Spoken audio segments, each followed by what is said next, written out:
production of Hockey Night in Oswego. Only on WTOP.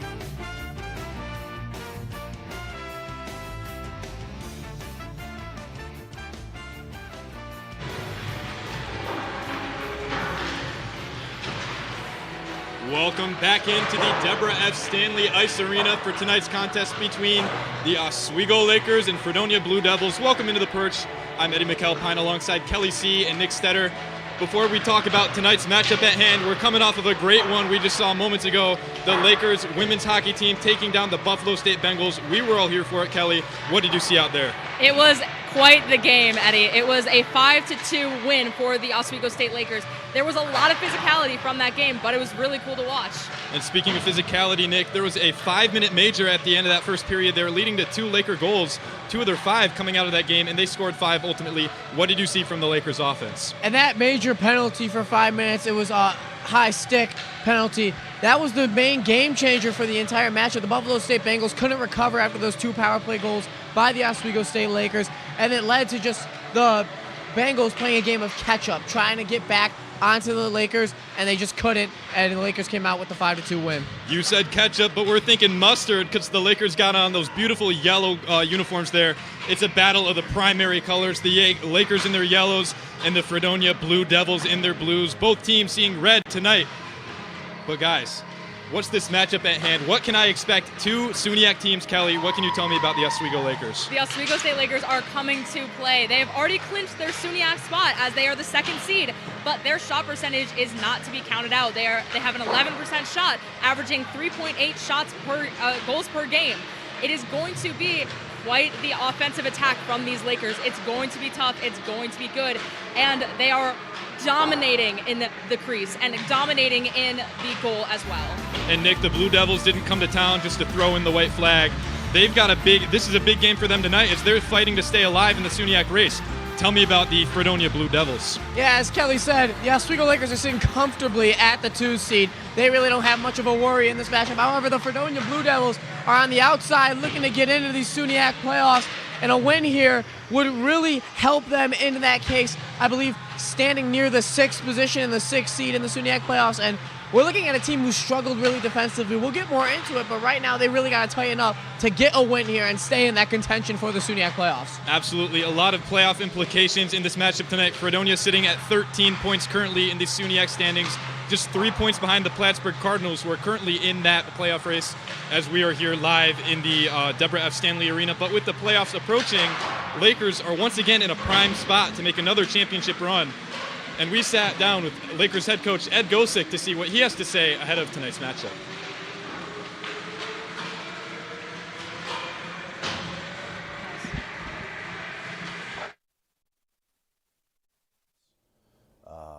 When you're a leader, I think a lot of people look at it that you're at the top, of the pyramid and everybody else is underneath you. With our culture, as I say, turn the pyramid upside down.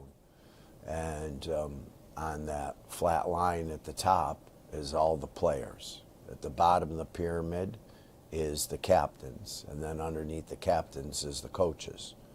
We're here to serve the captains. The captains are here to serve the whole team. Everyone gets put above yourself, right? Their needs are more important than our own. Of course, Lakers head coach Ed Gosick has been in this position before, but with just 2 regular season games remaining with tonight and tomorrow night, the playoffs are coming. And that game the Lakers had last weekend, Kelly, was a pretty big win for them. Tell me a little bit more about their dominant win over the Mustangs. Yeah, the dominating win that they have over Morrisville. They took the win 9-0, Eddie. It was quite the game to watch. There was only 2 penalties, and they had 49 shots on goal. It was 3 of those goals alone were from power plays, and it was absolutely incredible to see that momentum come from the Lakers. And like Coach Gosick said, they are focusing on the team, not the individual. Their captains are on the bottom while the rest of the team is on the top. It's going to be a great game, and let's see if they keep that momentum from their win and take it into this matchup today. Now, we highlighted it on it earlier. The Lakers are holding that 2 seed. They clinched. But on the bottom end of the standings right now, Nick, is the Fredonia Blue Devils. They are fighting to stay alive. What happened their last game? And they played an evenly matchup record-wise, I'll say record-wise, against the Potsdam Bears. They played a very even matchup, squeaking out with the win, 4-3 in an overtime thriller. I want to mention, though, all of Potsdam's goals in that matchup were off a power play. Fredonia didn't play a clean game whatsoever, and they really need to emphasize that today. But a win is a win, is what they all say. They come out with the win. They need it today, too. Well, let's see if they can get it in the nick of time. We'll see you after the break. When we come back, we've got more from a Lakers star forward, plus a bigger breakdown on these two teams. We'll be right back here on WTOP 10.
Welcome back to the DK experience.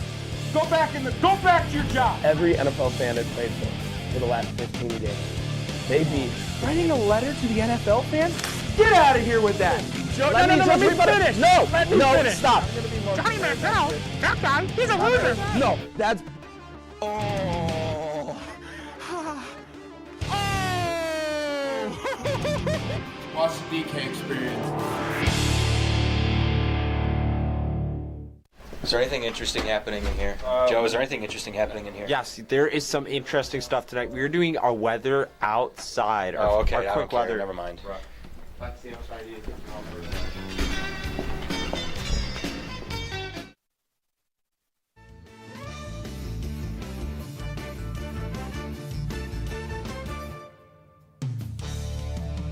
They have cleared the ice as we are getting closer and closer to game time. Big one here tonight, but before we focus too much on the strengths and weaknesses of these two teams at hand, we sat down with a Lakers star forward who has been a big strength for them. He has 9 goals since the start of the new year. We're talking Colin Vassallo. He is now leading the Lakers in goals and sitting 4th in the SUNY Conference. Let's see what Colin Vassallo had to say ahead of tonight's matchup. Again, you just look at it like it's just a game. You know, we play for fun. I mean, obviously it's really important and we're all serious about it, but just kind of, you know, having that idea in the back of your head that it's a game, it's for fun, you know, you play because you love. And, I just really love the game and excited to be out there all the time. I think it's just, you know, sticking with it every day, going home in the off season and getting better and just coming in. I mean, you know, last year the freshman jitters are out and now you got more of a, I'd say more confidence for myself, I'd say. And, you know, just, again, stepping on the ice and just loving what I do every game. So that's definitely been a big part in some of the successes. Yeah, Vassallo had a pretty big role his freshman year last season, but this year he stepped into an even bigger role. He has 12 goals, 7 assists, a total of 19 points, and he's taken 62 shots this season. Definitely a big jump for the Lakers forward, taking that big step there, but it's been the final few weeks of winter. Temperatures have been warming up, and the cold is inevitable at this time of year, so hot and cold, right, into our next segment. Keeping it with the hot and cold theme, Kelly, what can you tell me about what the Lakers have been doing right so far? Yeah, so the Lakers really need to capitalize on their faceoff. They have a 51% faceoff rate and win. They need to be more aggressive on those faceoffs and keep capitalizing on those because that is how they can really control this game. They can control that middle ground and then keep it pushing forward. Then on the cold side, they need to keep more pressure on those power plays. They do not take advantage of them. They have a 26% shot rate on power plays. They need to capitalize on those more, and then they can secure more points in this game. Absolutely. And on the other end of the ice, Nick, what are the Blue Devils doing right? Now, I'll start with the Colts first because it's been a rough season for these Blue Devils, a losing record here. And I'll tell you, the main cold is defense. All right, they're one of the worst defensive teams in the SUNYAC, averaging 3.9 goals per game given up and about 36 shots given up as well. They really need to tighten up on the defense, and I think they can't get hot right now, but they can get hot if they have a very strong defensive game. That is, in my opinion, the only way they can stay in this matchup tonight. Absolutely. Speaking of defense for the Lakers, since we're on that topic, it will be Michael Manzi in net tonight for the Lakers.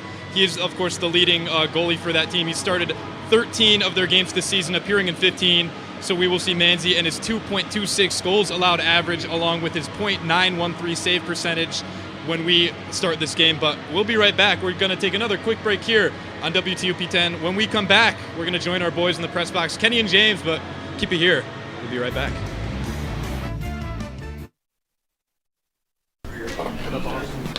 I saw bread, and I want some bread.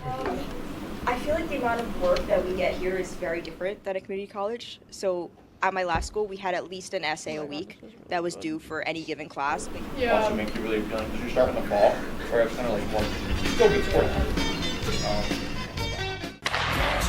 If it's hockey, It's what they score! it's on Hockey Talk. Join Rob Finger and his panel of guests.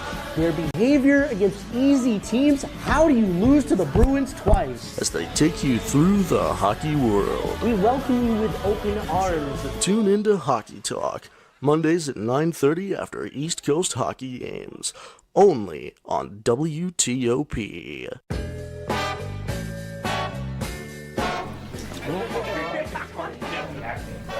Oh boy! Come across.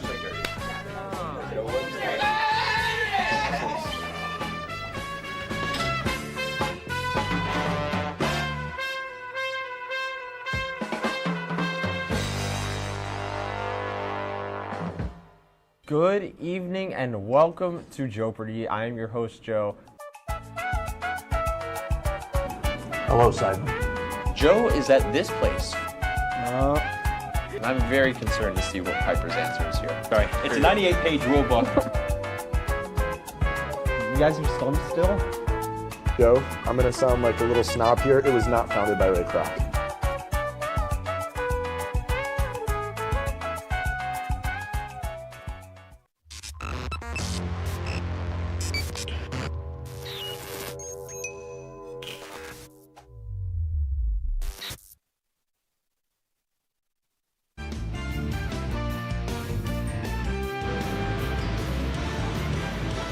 We're back once again here in the perch. Eddie McAlpine with Kelly C. and Nick Stetter. But there's two more of us that are joining us here momentarily with two of the best hockey minds we have to offer here at WTOP 10. We're going to send it to our boys in the press box, Kenny Gerard and James Fitzpatrick. Gentlemen, it's all yours. Thanks, Eddie, and welcome to the Sleepy Press Box. I'm Kenny Gerard, joined by James Fitzpatrick, some of the best hockey minds, like he just said. Apparently, allegedly, that's what they say. I'm not taking the credit. I won't correct them. I'll let it slide. Absolutely. Well, it's not important in each game, right? Is those first 5 minutes when we get the puck drop, those first 5 minutes are crucial.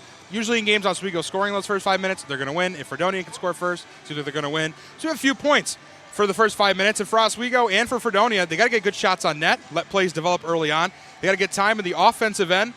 Don't get a penalty, of course. I mean, that feels obvious. And skate fast, stay off your heels. So just kind of take me through those points I made, but give me some of your own, too. Yeah, I mean, getting the first goal in a hockey game is probably the most important goal. That's what they all say. But for Oswego especially, Fredonia allows a lot of shots. They allow about 39 a game. Meanwhile, Oswego gets about 38 a game, so that kind of correlates right there. For Oswego, you got to get those shots in those good areas. Don't just throw it on net. Wait for your opportunities to come. On top of that, you got to make sure your penalty kill is staying solid. For Fredonia, their penalty kill has been putrid all year, in the low 60s on their penalty kill percentage. Meanwhile, for Oswego, we saw them shine early in the season, but we've seen them kind of slip a little bit. They were up in the upper 90s on their penalty kill percentage. Now it's down to 89. They got to stay disciplined, both teams, and they got to really kill off their penalties when it comes around. And you said it exactly right. Oswego's penalty kill currently sits at 8th in Division III hockey with an 89%, but that was up in the top 4 or 5 earlier on. In Fredonia, well, there's 85 teams ranked. They're not in the top 85. They have a 63.5% PK, so you're absolutely right, James. But, in each team, there's got to be a top dog, and our top dog for each team is going to be the top point scorer on each squad. Let's talk about Oswego's top dog to start off. It's going to be number 4, Travis Baker. He's got 23 points in the year, 6 goals, 17 assists, has a 10.7 shot percentage, and 56 shots. That was a lot of words, James. Take it away. Yeah, I mean, we know Travis Baker, defending defender of the year. I said it right. It's just hard to say. See? But he's going to go out there. He's going to play like that offensive-minded defenseman that every team wants to have. Every team in the SUNY wants a Travis Baker on their team. But only so many teams can have it, and for the Lakers, they're lucky to have Travis Baker on this team. Great skater, phenomenal passer, and he just has a tremendous hockey IQ. Absolutely. Let's talk about Fredonia's top dog. It's going to be number 10, Hudson Cameron. Now, he's got 13 points on the year, knocking in 6 goals and 7 assists with 54 shots, putting him at 11.1% shot percentage. Yeah, like you said, 6 goals, 7 assists, 13 points. I mean, this isn't a high-scoring Fredonia team. They only score roughly 2 goals a game, which really does not compare to Oswego whatsoever. But he does bring the offense that they need. He does come up clutch, and this is a player that would crack any lineup in the SUNY. Even Oswego, this is a player that would thrive on any other team, but the players around him don't really correlate with him and don't get his offense going. He does carry their offense. He is a player to watch out there. Absolutely. Now let's talk about some needs to the game, particularly what are my needs? What do I need to see on the ice in this game? So for my needs for today, it's going to be I need 3+ Laker goals. Oswego's only scored more than 3 goals in one game in February, that coming against Morrisville not too long ago. No power play goals. We talked about how important the penalty kill has been for Oswego this season. They need to continue to be good on the penalty kill.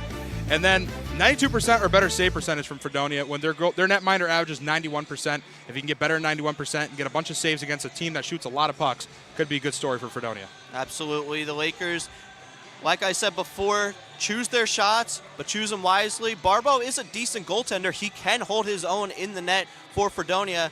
So if you're the Lakers, you got to test him well. We see them going east to west a lot for their passes to set up the one-timers or the cross-crease passes. I think that's what they're going to really circulate in this game tonight.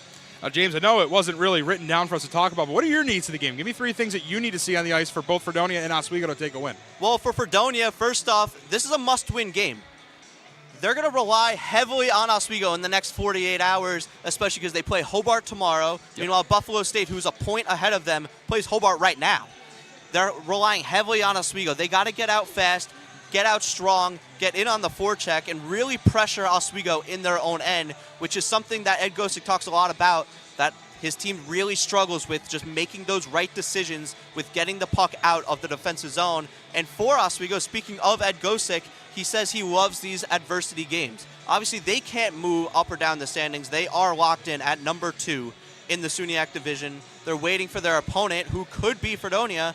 But the problem is these adversity games really test what your team's about and really see if your team can keep up and not let these games that might not matter too much slip away. Absolutely. You talked about playoffs, and obviously Hobart's locked in at that number 1 seed. For Oswego, they're currently sitting in at 2. But these 2 teams that Oswego is going to see tonight and tomorrow night between Buff State and Fredonia could both be potential first-round matchups here in the Deb on Wednesday. So there is a game on Wednesday. That's confirmed, 7 o'clock. They'll be hosting the first round. But these are 2 teams they could see. So, I mean, for Oswego, to you, obviously you're already locked in. You know where you're going to be in the standings. But what can you really take away from teams that you might be seeing in, 4 days? I mean, I love games like this. It's like a mini playoff series. Right. Whatever happens tonight, let's say there's a big hit. Let's say, a player even gets ejected, right?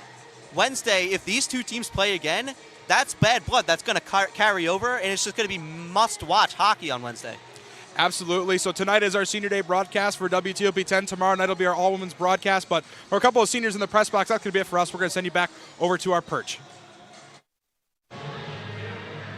Excellent insight, gentlemen. I love hearing those 2 talk about hockey. I know they're sick of me. Hopefully you guys aren't sick of me yet, because we'll be back once more here on WTOP 10. Hockey Night in Oswego returns when we come back. I'm scared of Joe with a bat. Okay? Okay. Let me show you, because your team is a failure. You don't know how to score, right? Yeah. Ready? Yeah. like that. That's actually Let me show you the Bronx Bomber way of doing it. Ready? I swear to God. Oh my Everyone? God. All right, put the bat down. All right, this number's like... You're right. Sorry. Yeah.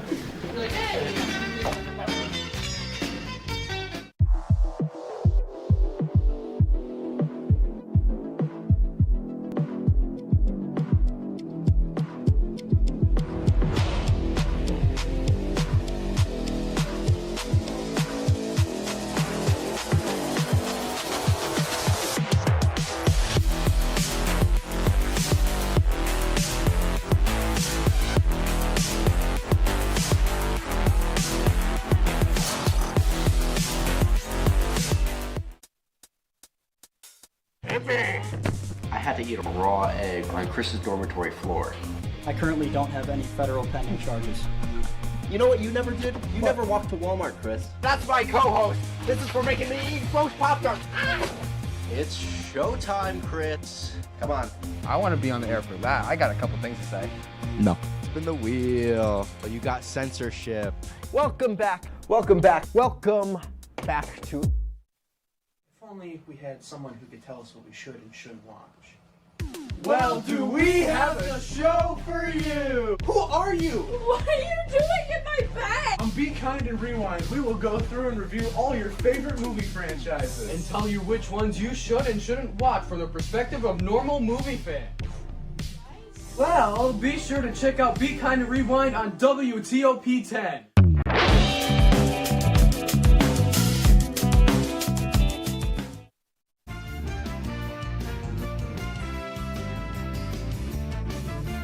Welcome back. The lights now off here in the Deborah F. Stanley Arena as we are getting closer and closer to puck drop. But the lights are off. However, the lights are still pretty bright for Fredonia as they've got an uphill battle to make the playoffs, Kelly. Let's talk about what needs to happen for the Blue Devils in order to make that postseason. Yeah, Fredonia needs to get the win tonight because if they do, they overtake Buff State and they are sitting currently at that 8th seed. But if they get the win tonight, they bump up to that 7th seed, which would get them their spot in the playoffs. But if they do tie tonight, that could get them closer to that 7th seed. But we'll have to see how it goes. They just need to get points on the board in some way or another. Absolutely. We're talking playoffs and points. Let's keep it with the P theme now to the power play. Kelly, what can you tell me about the power play for these two squads? Absolutely. So the Oswego power plays, goals versus opportunities, they have 16 goals on power plays versus 61 opportunities, which is a 26% percentage.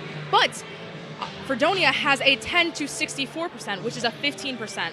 So Oswego does take the win on that aspect of it.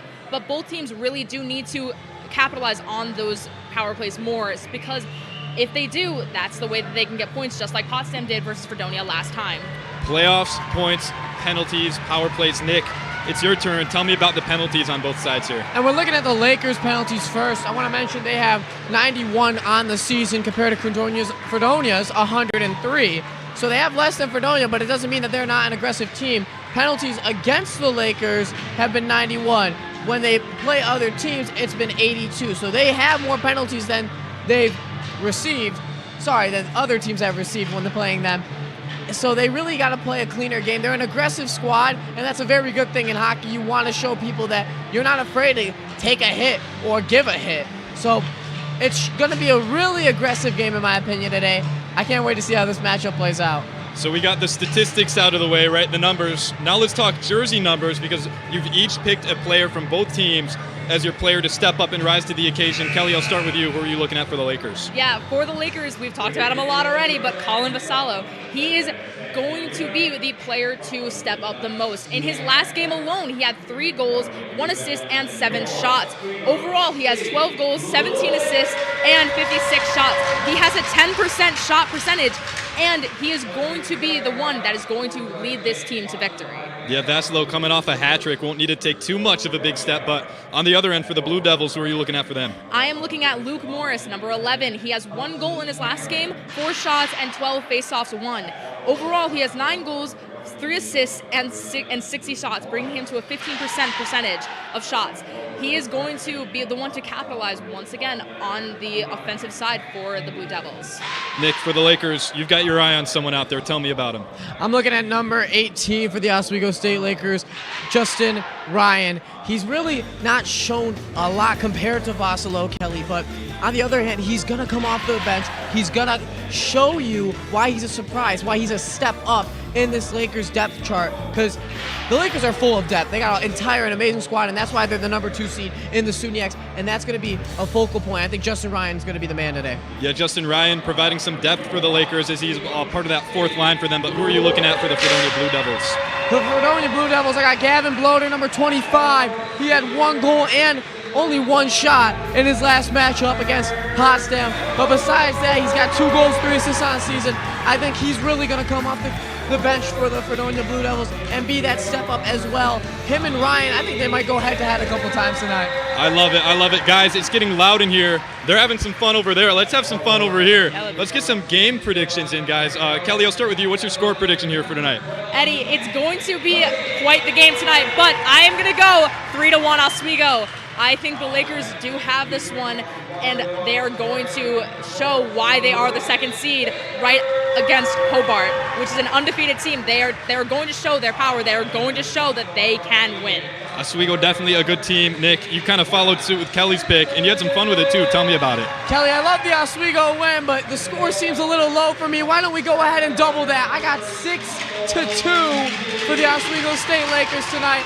I think they're going to show a great performance like they did against Morrisville, and they're going to be offensively an amazing threat against a poor Fredonia defense. You know what, guys? Just because I love working with you two so much, I'm going to follow suit. I'm going to say 4-0 Lakers. Manzi gets the shutout in net, and they continue off their dominant weekend. Lakers take this one. Guys, any final thoughts? This is a pretty fun game to be a part of. Any final thoughts here? Eddie, I am so excited to see what happens with this game. It's going to be good. It's going to be intense, and I cannot wait to see what happens. I'm all good. I'm ready. I'm ready. So are they, as anthems are underway here in the Deb. We'll be back for the first intermission.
Convocation Hall.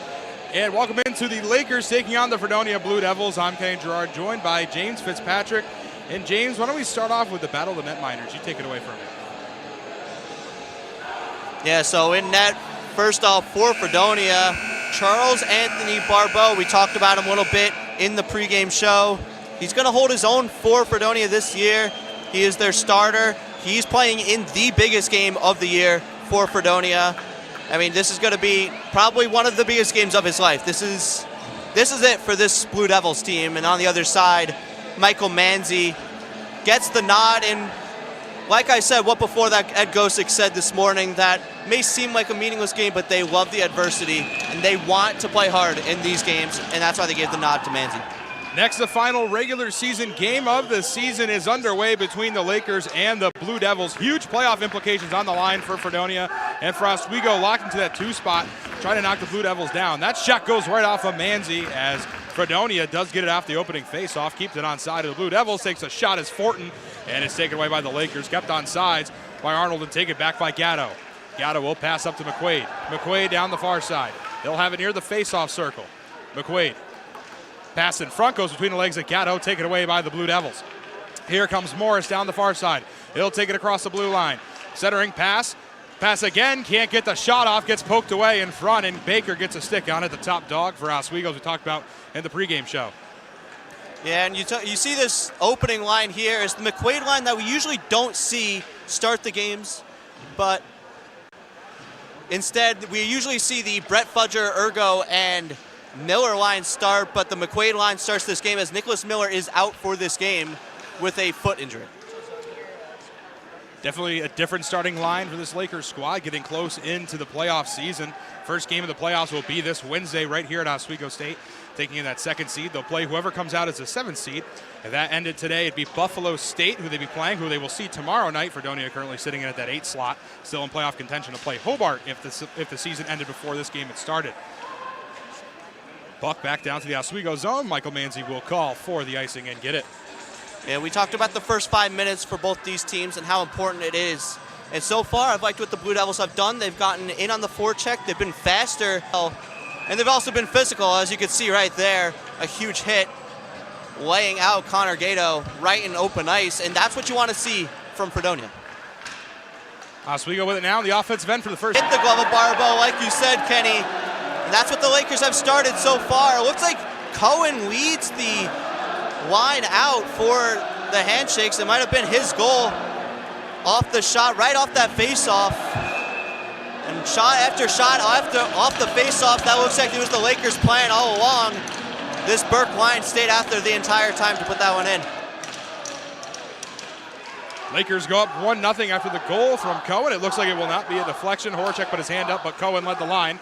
So we'll say Brandon Cohen as the goal scorer off of the glove of Barbeau. Nevertheless, 1-0 Oswego with the puck in the offensive end. That's back to Jesse Horacek behind the red line. He'll take it up down the near side. He'll pass back as Cohen tries to wrap around a pass. It gets stolen away by Thomas and the Blue Devils. Thomas trying to get it near the Oswego bench. Schmidt gets up against the boards and dumped back into the Fredonia end. And on that goal, I want to go back to it. The Lakers kept that Burke line out. He won every single faceoff. They kept throwing it on net, and eventually the forward, Cohen, was lined up in the defenseman spot to take that one-timer. Brandon Cohen officially announced as the goal scorer, so no redirect. It will be a goal for Brandon Cohen. And Fredonia trying to get it out of the zone. Vassilo keeps it on side. Down the slot, takes a shot, goes high. Back into the corner, rebound for Ryan for Oswego. Bloater and Ryan tangled up for the puck, and Fredonia comes away with it. Here's Pitzman now. He'll get it into neutral ice and out of the zone. Simpson will chase it down to neutral ice, and he'll take a pass up to Ryan. Ryan down the near side at the faceoff circle, takes a shot, and Gatto can't get the rebound. Baker pass down low to Ryan, and Ryan will take her on the far side, hit up against the boards by Cross. And that'll get knocked out of the zone by the Blue Devils. Chasing down for Fredonia is Forner, and this one will be blown dead. And that was a good hustle there and a good attempt by number 20, Fournier, for Fredonia, as Barbeau's really been tested so far in this first period, Kenny. Oswego just keeps throwing him on net. sometimes they're not always going to go in, but these low shots is what I like from Oswego. They keep throwing it low, creating rebounds, and eventually shots like that is what Barbo's expecting to go low. He doesn't get his glove up in time, and it goes high instead, right off his glove and in. Face-off stop between McQuaid and Cross for the Blue Devils, near side of the Fredonia zone. Oswego, after a little bit of time in the defensive end to start the game, has spent much of the time after that in the offensive end of the ice for Oswego. That's knocked down by Nico Peon near the blue line, and it goes out of the zone. That'll be chased down by Gilmore for Oswego and St. Ange for Fredonia. Oswego in possession. It's up to McQuaid. McQuaid, cross-ice pass, poked away by Fredonia, taken right back by Oswego with Gilmore. Gilmore will wrap it around the boards. McQuaid comes in for the pass. He'll be met up by Gonzalez-Lambert. Gonzalez-Lambert, pass up in their own end. Gatto takes a shot into the chest of Barbo, and it bounces out, and the rebound does go to the Blue Devils, but McQuaid takes a poke and gets it right back. Him and Ricci tangled up for it. Big hit on Ricci behind the net, and that puck is frozen. And that's Ergo who laid that hit behind the net. That's what the Lakers love to see out of this line, especially with Ergo and Fudger. Those are their bigger guys. Those are their gritty guys. They're grinders, if you want to say, who will get in on the forecheck and create those opportunities. And then it wound up being a turnover right in front of Barbo, who had to cover right in his crease. It could have been a lot worse than that. Peon in for Oswego and Morris for Fredonia. That goes away to the Lakers. Here's Semrad. Semrad with an out down the near side. Semrad looks for a lane to pass. He'll take a shot instead, and Simons can't get off the rebound. He'll get pushed by Barbo. And a little bit too close to the crease there. And temper's already flaring, especially off that hit by Ergo behind the net. We saw a couple Fredonia players go after Ergo after the whistle, and then they just keep going. Here is Simons screening the goalie, tries to get the tip. Might have ran into Barbo a little bit there, and you can never do that. Face-off goes to the Blue Devils with Arnold, and it wraps on the boards, taken back by Fudger, though, for Oswego. Lakers keep it in the offensive end. Simons in front, tries to get a backhand shot, can't get it off, and the Lakers keep it onside. There's a shot again in front, puck still loose, Ergo rebound shot, poking it at it again, and the crease, it's in! Lakers bury another one, and it's 2-0 Oswego. And how about the new addition to this line, Cam Simons, filling in for Nicholas Miller on this line with Fudger and Ergo. The forecheck does not stop with this line. I talked to Ed Gosing about this line. He loves their style of play and how consistent they are in the offensive zone. He called them their heaviest line in the offensive zone, Kenny. And they're just going to keep showing it here. Too much pressure, wide open net for Simons. Barbo couldn't collect the rebound. Lakers get it again, shot saved by Barbo. His already 9th save in just 4.5 minutes into this game, Kenny. They are peppering him with shots. And the Lakers are just going to keep going. Had a lot of stops. You had a lot of room to talk today so far. It's been great to hear you and your insight on the game. It's been a lot of time in this offensive end for us. We go a lot of stoppages off of saves from Barbo. And this one goes down to the Laker end past Manzi, and it will be an icing and yet another stoppage. So we talked about some of my needs for the game, right? We talked about that 92% or better save percentage. Right now, not looking good at an 81.8%, but he's been peppered and only let 2 by him. I mean, yeah, you can't blame him for these goals. Sure, he could have had that Cohen one, but that second one by Simons was just a net front scramble. Not much he can do about it, but I was kind of confused why we were just talking about the first 5 minutes in the pregame show, but this all makes sense now. It absolutely does, as we're just about to hit that 5-minute mark in the game, and it's already 2-0 Oswego. The most they scored in the first period in quite a while. Here's Horacek with it now. Backhand shot goes high. Back around the boards. Baker gets the rebound, takes a shot of his own, and goes off the side of the net. Lakers with it again over to Cohen, gets poked away. They'll pass back over to Brandon Cohen. Cohen behind the red line. He's tangled up. In front, Baker takes a shot. That goes off the chest of Boder. Barbeau down over for the Lakers in front. Shot gets poked away. Down the near side board, Simpson gets hit, but he'll lose an edge going for it. Lakers trying to get it back. Fredonia finally knocks it out of the zone, and they'll clear it away. And the Lakers 5-4-1 in their last 10. They've really struggled lately. 4 of their last 5 games lost, including getting blown out by Hobart. This is the type of start you need, even if you're not moving up or down in the standings, you're just waiting for Wednesday. This is what you want to show the rest of the league, that you didn't go anywhere. This is still your team. You're still a threat to everybody else. Face-off goes to the Lakers. Here's Bala. Bala with it. He'll take a pass. Gilmore back over to Vassilo. Vassilo Face-off circle, will pass off the boards to Munoz. Munoz will pass it up to Gilmore. Gilmore near the blue line, looks down the slot. He'll keep it himself to the face-off circle. In front, puck still bouncing, nobody there for the tip-in. Bala will get it on the far side. He gets a hit by the Blue Devils. Munoz comes flying in to take out Ricci. Can't get him though. Pass up to Bala again.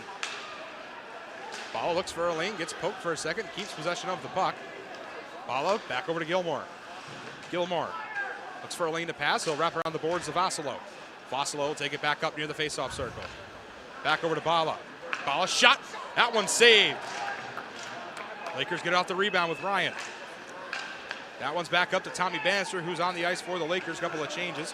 They'll get another one as Semrad comes on the ice, and so does McQuaid. Bannister with it behind the red line. He'll pass up to Semrad off the boards. Semrad looks down the slot, doesn't have a lane. He'll take it around, keeps it on sides, wraps it back around the boards. That's over to Bannister down the near side. Bannister, he'll keep it himself. Fakes the pass to Cooper. Pass over to Gatto. Gatto doesn't have a shooting lane, keeps it himself. Pass in front to Bannister. Near the slot, can't keep possession of the puck. Gatto gets it back. Still with it in the offensive end. Semrad takes a shot, and it goes saved by Barbo. And that was a long time in the zone for the Lakers, and a lot of good shots. That's going to be tiring for that Fredonia defense. I mean, they needed that whistle. That was a long shift for this Fredonia line that was on the ice for probably over a minute and a half. And Semrad, I feel like that's kind of a risky shot. You don't really want to take those shots. It wasn't much of a screen. Barbo saw it the whole way. For Oswego, you want to keep the pressure up, even keep passing around, skate it in, pass it off. I feel like that was kind of an unnecessary shot from Semrad. Yeah, Cooper gets taken off his skates, and Fredonia finally getting out of their own zone. Thomas tries to get a possession. Here he goes. He'll dump it to the far side boards. And the Lakers get it back. Cooper takes a pass that goes high into the air near the Laker wheel, and Semrad gets it. Semrad takes it back into the offensive end for Oswego. Semrad at the face-off circle. Tangled up with Thomas, couldn't get it away. Fudger goes for it, can't get it either. And Gagnon will take it back for Fredonia. Gagnon takes it through neutral ice all by himself. He'll take a shot that goes off of the glove of Manzi and into the netting, and we'll get another stoppage play. I feel like Drake Semrad's not a player we talk about enough. He's all over the ice every shift. He's so sound defensively. He's always got his stick in the lane. He's always breaking up passes, but we don't talk about him enough. And one thing I've always heard is, for a defenseman, if his name's not brought up enough in a game, then he's probably doing really well. But if his name's brought up a lot, then he's probably giving up a lot of goals. Face-off coming in the Lakers zone on the near side. And the Lakers get it. Arnold can't keep it on side for the Blue Devils, and that goes to neutral ice. Cohen chasing down, and Thomas gets it the heck out of the zone. Burke puts it back into neutral ice. Horacek chases it. And Fredonia with possession. Can't get a handle on it as Fortin, so Fortin will take it behind the red line, get hit by Horacek. Arnold gets a stick on it, guarded by Cohen. Oswego flying down the zone and trying to get it right back as that one gets dumped all the way down to the Laker end. It will be another icing. Yeah, for Fredonia, they're just holding on here with physicality. That's really all they have on Oswego so far. And even then, Oswego's really keeping up with them in that department. But Fredonia, they don't have the speed to match Oswego right now. They don't have the legs or the momentum or even the heart to get back in this game right now. It's just all Oswego in the offensive zone. Face-off violation, back at the near side face-off circle. Ryan is in for Oswego. That one goes to the Blue Devils. Arnold gets it off the face-off. Ryan pokes it away in front. Here's Vasilo with a chance. Puck still bouncing. And Simpson gets it off the rebound, back over to Baker. Baker whiffs on the shot. Fredonia trying to get a chance now, 2-on-1. Here come the Blue Devils of Sereno. Sereno's pass broken up by Simpson.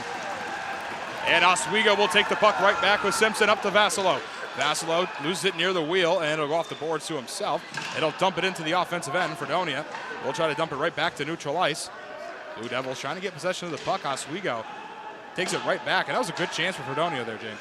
Yeah, good chance for Fredonia, but they got to get those shots off. As soon as I saw them streaking down the ice, I knew that pass was going to go, and Simpson's going to get it.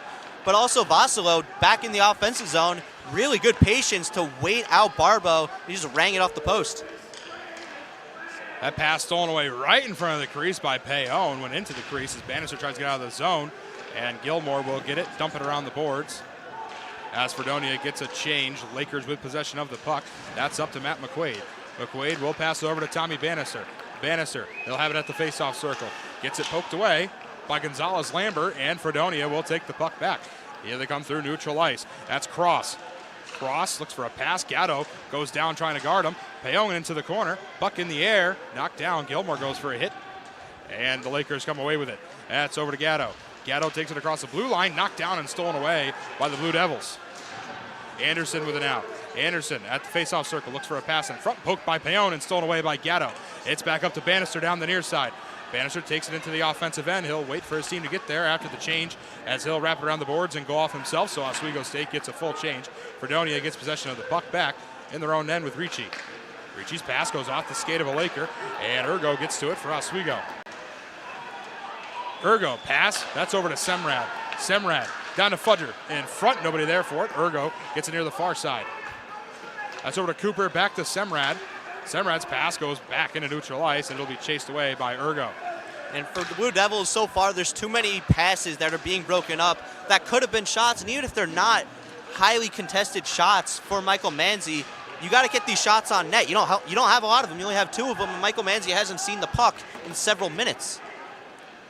Fredonia now with possession. They got it in neutral ice. They'll take it across the red line, now across the blue.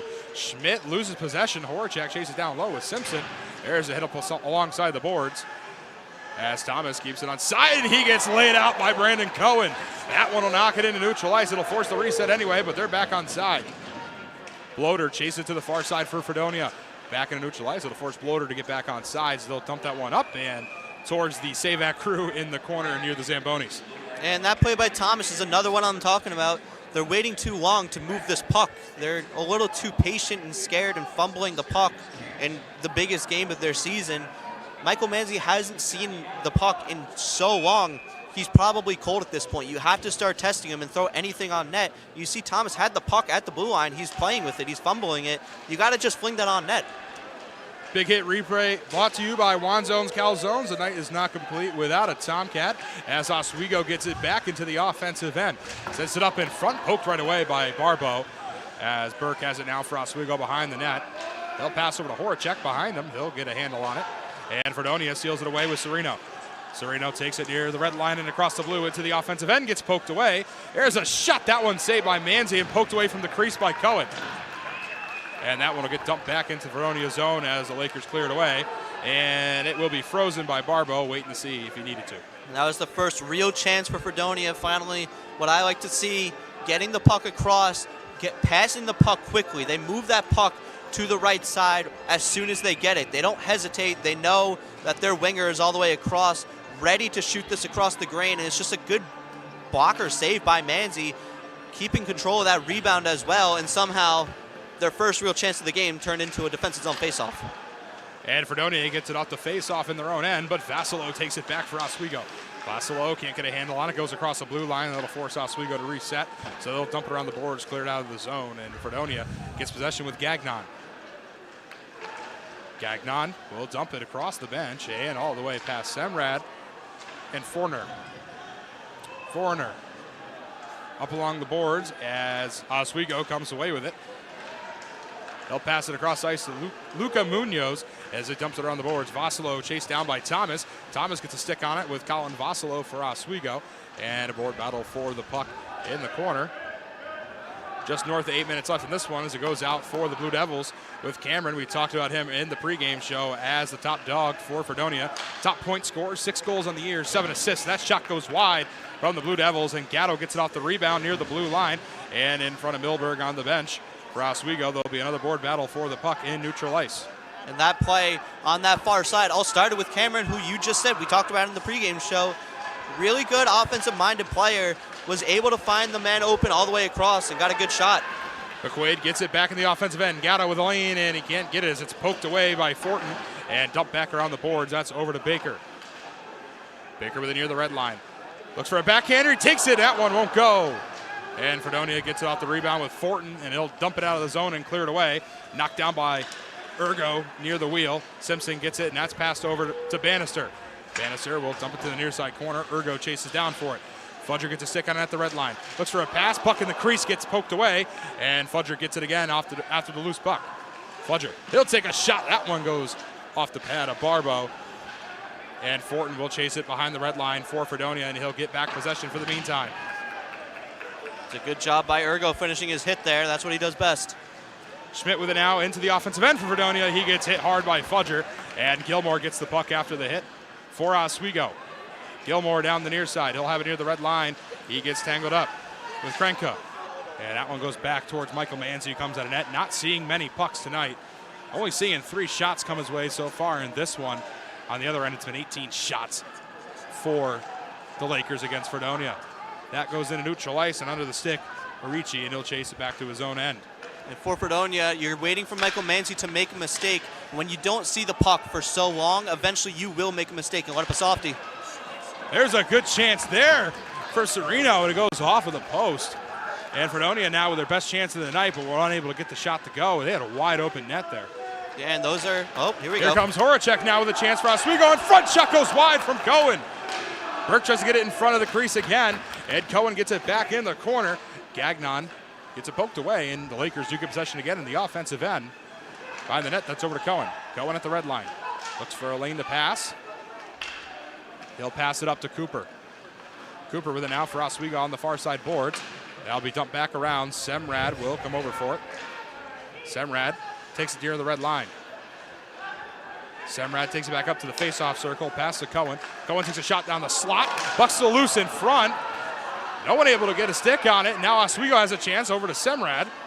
And everybody's reset as Barbo gets back in net and is not blindsided by the puck. Munoz with it now behind the net. He's guarded by Gagnon. And Vassilo comes away with it. Baker with it now. Simpson comes on the ice for the Lakers. There's a shot. That one saved by Barbo. Second chance in front and a nice glove save from Barbo. Barbo's still being peppered with shots here. Everything's still low. They're creating these rebounds. They're getting to the net. They're getting bodies right in front of Barbo. And then this hit by Brett Fudger. I talked about Ergo. His best asset is hitting, and so is Fudger's. And this shot might have hit his stick. Might have hit the knob of Barbo's stick on that one. And then the other way, so much action we just saw. Manzi let that one go past him on the post. And that's kind of what I was saying, that you don't want your goaltender to not see shots for so long, because then his perception is all messed up. His angles are not right. And at least, he can see a couple shots now, and hopefully he's back in shape. Baker pass up to Munoz, poked away in front. Ryan's got a chance. Shot goes wide.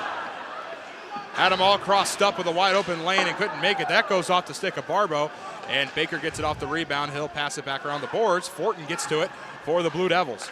Fortin will pass it up, and the Blue Devils now with possession. St. Ange.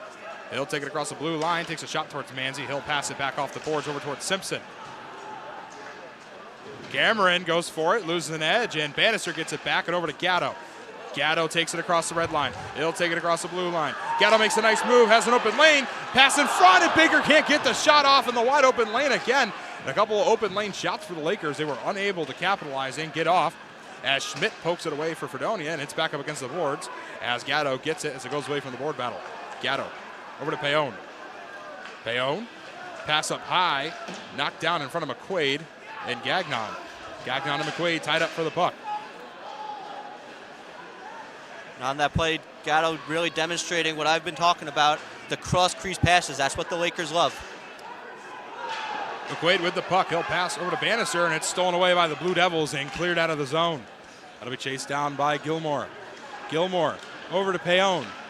Payon passes to Fudger. Fudger met by Lambert, and Bannister now with possession of the puck for Oswego. Bannister back around the boards over to Fudger. Fudger gets it poked away. Ergo gets to it. Ergo with it at the face-off circle. He'll pass up to Gilmore. Gilmore over to Payon. Payon back to Gilmore. Gilmore makes a move. Takes a shot. That one's blocked. Too much traffic in front. As Thomas gets it back for Fredonia and into neutral ice and dumped back around the boards. That probably wasn't the best play there. The Blue Devils bench was yelling as that puck was dumped in. It could have been a 2-on-1. Ergo with it now on the near side. He'll dump it to the far side corner as Oswego goes for a change. And that one will be taken by Morris and the Blue Devils. That pass is broken up and nearly up and into the press box. That's got to be the closest one of the year. Yeah, I would have taken that puck. I would have taken that souvenir, but it was close to the NYO boys. But every time Brett Fudger's on the ice, he is a menace. I see them going after Brett Fudger every time he's on the ice with cross checks, and that cross ice pass, Baker taken down a little bit. Gato trying to go across the crease. And that's what they love to do. They love to get the goaltender moving, but it wouldn't go there. Burke wins the face-off for Oswego. Cooper with it now. He'll pass. There's a shot. That one goes off the chest of Barbo. And Cohen gets it off the rebound. Just about 2:25 left here in the first period. Fredonia, they'll get possession back, and here come the Blue Devils. It's Fortin. Fortin will pass it up into the corner. Cohen gets there first. He'll pass it off the boards. Back over to Cooper. Cooper almost gets it stolen away. Semrad trying to get possession back as Cameron tries to poke it away. Cameron and Burke tied up for the puck. Back around the far side boards. There's a hit as Semrad takes it right back for the Lakers. Semrad hits it off the head of a Laker. And Fredonia gets possession. Back shot goes wide of the net. And Oswego gets it off the rebound with Cohen. And back into neutral ice to Horacek. Thomas gets it out the wheel for Fredonia as he'll dump it back around the boards. Manzi comes out of net to stop that one. Semrad back around the boards over to Cohen, and he'll get it up and out of the zone. That'll force Fredonia for the reset. Munoz chasing it down with St. Ange. And the Blue Devils get it back with Gagnon. Gagnon passes wide. There's a hit up along the boards again. And the Blue Devils get possession back with St. Ange. Cross takes a pass, but nobody there for it as they will give it back to the Lakers. Oswego now with possession. And a little bit of sloppy passing there from the Blue Devils. They had some good zone time, but nothing to show for blind passes right to the middle. Blue Devils with possession. Shot goes wide of the net, and that's kept on sides by Ricci. Centering pass in front, shot, and that one's saved by Manzi, and the best chance of the night for Krenka and the Blue Devils. I've noticed this past couple minutes, the Blue Devils are trying to cut the middle and head towards the slot. And that was a good play on the boards there by, I believe it was Robinson, to pass it right in front. He had his man Krenka going right to the net. And that was a good save by Manzi, but you got to get that towards the glove side. You got to get it across the grain. Manzi was already on his left side. That's where you got to go across where he's not. Lakers get out the face-off. Here's Bannister. Less than a minute remains here in the first period. Bannister with possession of the puck in the defensive zone for the Lakers. As Krenka gets it poked away. Baker goes for it near the Fredonia bench. And Baker will pass up past Bannister. Arnold will chase it for the Blue Devils. Arnold and Bannister. Bannister comes away with it. He'll have it near the blue line. Pass over to Baker. Baker back around the boards to the captain, Matt McQuaid. McQuaid pass to Gatto's broken up by Fortin. Gatto over to Simpson. Simpson shot blocked. And that's taken back by the Blue Devils with Krenka. Krenka will pass up to Arnold. Arnold across the blue line. Donor looks for a pass broken up by Simpson, and Donor and Simpson tangled up for the puck on the backside boards with just north of 10 seconds left here in the first as McQuaid gets it out of the zone and back into the Fredonia end as Thomas will chase it down and effectively end the first period with only a couple of seconds left on the clock. Well, after two, Lakers up 2-0, and really a surge by the Lakers in that first couple minutes. But after that, I thought the Blue Devils had a good 5 or so last minutes, getting the puck in deep, getting it on the forecheck, and creating some good chances for themselves. And if they want to come back in this game, those are the chances they have to get. Heading towards the slot, breaking up plays in the defensive zone, and getting in on the counterattack. Absolutely, and it's only 2-0 Oswego. A very hot start, but a good ending for Fredonia. And we talked about the last time they met up, it was January 17th of this year, so not too long ago, and it was only a 3-2 win for the Lakers, so you can't be comfortable with a 2-0 lead after one. No, absolutely, and especially for the Lakers. We've seen them blow leads this season. We've seen them go down against teams that they really should be beating by a large margin, but haven't. So for the Lakers, they just got to keep their foot on the pedal and keep pressuring Barbo, keep putting shots on net. They already got 22 of them. Keep it going. Let's send it down ringside now to our ringside reporter, Brady Hauser. Brady, what do you got for us?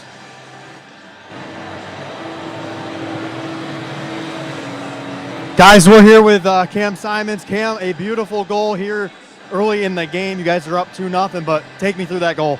Yeah, no, we just got to crash the net, be ready for any pucks to bounce because the goalie's looking a little shaky. So just keep going to the net. Our D are doing a good job getting pucks to the net. So just crash, sticks on the ice, and win the battles. What seems to be working tonight? We're moving our feet and just grinding them down low. I mean, they're not, their D are a little bit weak down low, and we have the speed and the strength to beat them to the net. So we just got to keep doing that. Thank you, Cam. Thank you. Guys, that's Cam Simons. Back up to you. Thanks, Cam. Thanks, Brady. Well, that's going to do it for us here in the press box. We're going to throw it to a quick break. When we come back, it'll be time for the second period, but we'll stay to the perch before that. You're watching Hockey Night in Oswego right here on WTOP 10.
Welcome back to the DK experience.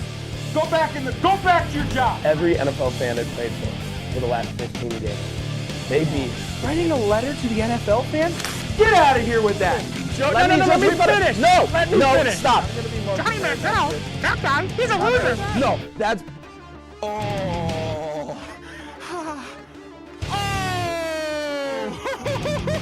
Watch the DK experience. Is there anything interesting happening in here? Joe, is there anything interesting happening in here? Yes, there is some interesting stuff tonight. We're doing our weather outside. Our, Oh, okay. Our I quick don't care. weather. Never mind. Let's see, I'm sorry to take you off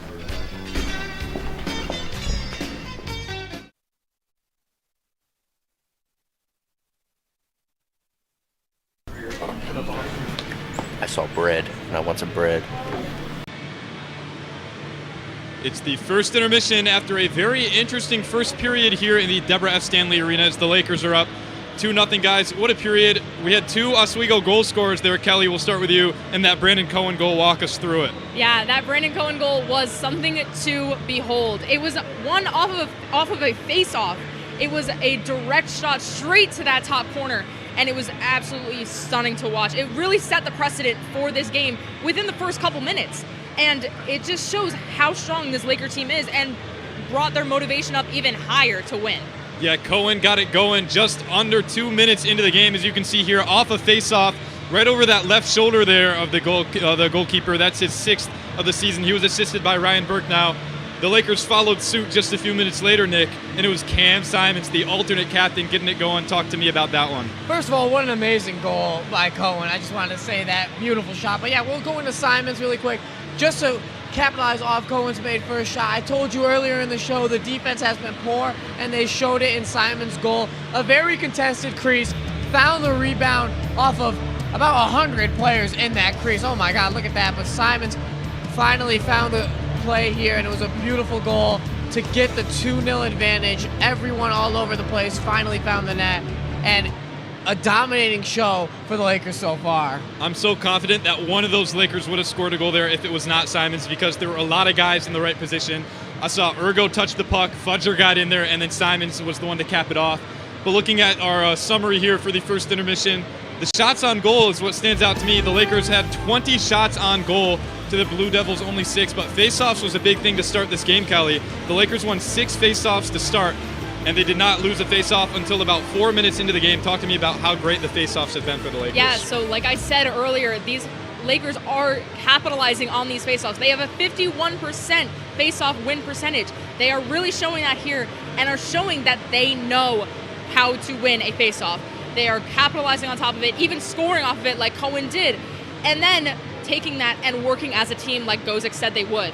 Absolutely. That first sequence to start the game there, we saw like 3 or 4 consecutive faceoffs in the offensive end for the Lakers, and Cohen was finally able to capitalize. But Nick, Fredonia won 6 of the next 8 faceoffs. They kind of evened things out there after that Cohen goal. How's their faceoff percentage really looked all season? Compared to what they've done all season, it's actually not bad. they've kind of struggled in the face-off department. They're right around 50, but they're not there yet. And I think that also that's one of the only things they've been doing good this entire matchup. It's been a Laker show. Everything is in the exact spot for the Lakers. More shots, more just everything, man. You can't explain how good this offense has been for the Lakers and their defensive prowess. Manzi's been clean the entire matchup. Yeah, speaking of Lakers defense there, the front line of Baker and Simpson made some great stops to start the game, Kelly. How's the Lakers defense look to you, especially that top pair? The Lakers are shutting down everything on defense. Manzi in goal, Baker and Simpson, all three of them working together to create that united front in front of that goal. They're acting as that barricade and have let no shots through in this first period. It has been quite the exemplary defense from these Oswego State Lakers, and I think they will continue to have that during the second period and into the final one. And we highlighted on it just a few moments ago, but the Lakers have outshot the Blue Devils 27-10, Nick. That Lakers offense has been firing on all cylinders, especially that top pair. Talk to me about what you're seeing out there from the Lakers offense. I mean, they're playing all of them. Every single person on the ice is playing exactly how they need to play. Gatto, in particular, has been moving amazingly. He almost had a solo goal, weaving through two defenders. And also, I want to mention, Simons has been phenomenal. He had his one goal. We're looking at Ergo, too. Ergo's really came off that second line strong. That entire offense is moving very well. 27 shots in the first period is ridiculous. That just shows that Fredonia's had the pressure put on them. And Fredonia really needed to clap back with something in this second period, or Eddie's prediction is going to maybe come to reality. Oh, we'll have to see. But speaking of defense, the man between the pipes for the Lakers, Michael Manzi, has been, we'll say, relatively on and off this season. He's had some great moments, and then he's had some moments where he needed to show a little more promise to earn his spot in games like this. But through one period so far, he's kind of been rarely tested, but he's held strong. Kelly, what are you seeing from Michael Manzi out there? Yeah, Michael Manzi, like we said before, is a part of that unit on the defense. He hasn't really been tested, like you said, but he has been showing that every time he is tested, he can step up to the plate and deliver. He can really show what a defense looks like, and it just shows that he knows what he's doing, even in those moments where he didn't really have that earlier. He's definitely showing that in this last couple games, and then in the postseason he's going to. Yeah, Manzi looking to lower his 2.26 goals allowed average and increase his .913 save percentage in this game. But Nick, there's two goalies out there on the ice, and although he allowed 2 goals here tonight, he's still got 2 more periods to really bounce back. So what can you tell me about the Fredonia Blue Devils goalkeeper, Charles Anthony Barbeau? He was peppered with shots all period, but allowing the 2 goals, he did have some great saves. What have you seen? I really think you stay with him. You stay with him. Don't make a change that you don't need to make, because he had 27 shots on him. You can't be mad at him for only letting 2 goals in on 27 shots. So I really think the easy answer is stay with him. But I kind of want to go back to the Lakers really quick, because I'm kind of nervous for Manzi, and here's why. Yes, you said he hasn't been tested, and in my opinion, that's a bad thing. He hasn't gotten warmed up yet. He's honestly kind of just sitting out there cold on the ice, hasn't gotten a real test, a real reaction. I feel like if Fredonia have a counterattack, he might not be ready for that said counterattack, and it might lead to a Fredonia goal.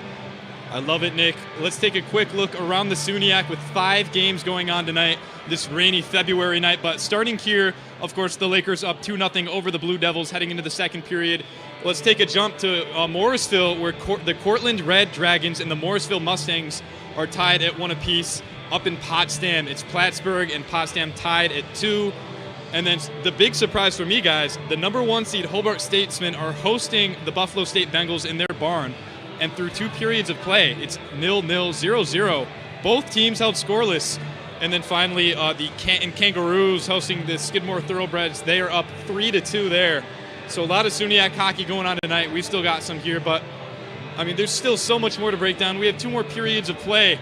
Let's get a players to watch update. You guys each had your picks in that pregame show, so let's get a little update, guys. How's it looking? Kelly, go ahead. Yeah, so my pick for the Oswego Lakers was Colin Vassalo. He's had a lot of good assists and good plays on offense, but nothing really coming from it. But Luke Morris of Fredonia, he's been on the ice, but hasn't really been consistent. He has had shots on goal, but none of them are connecting.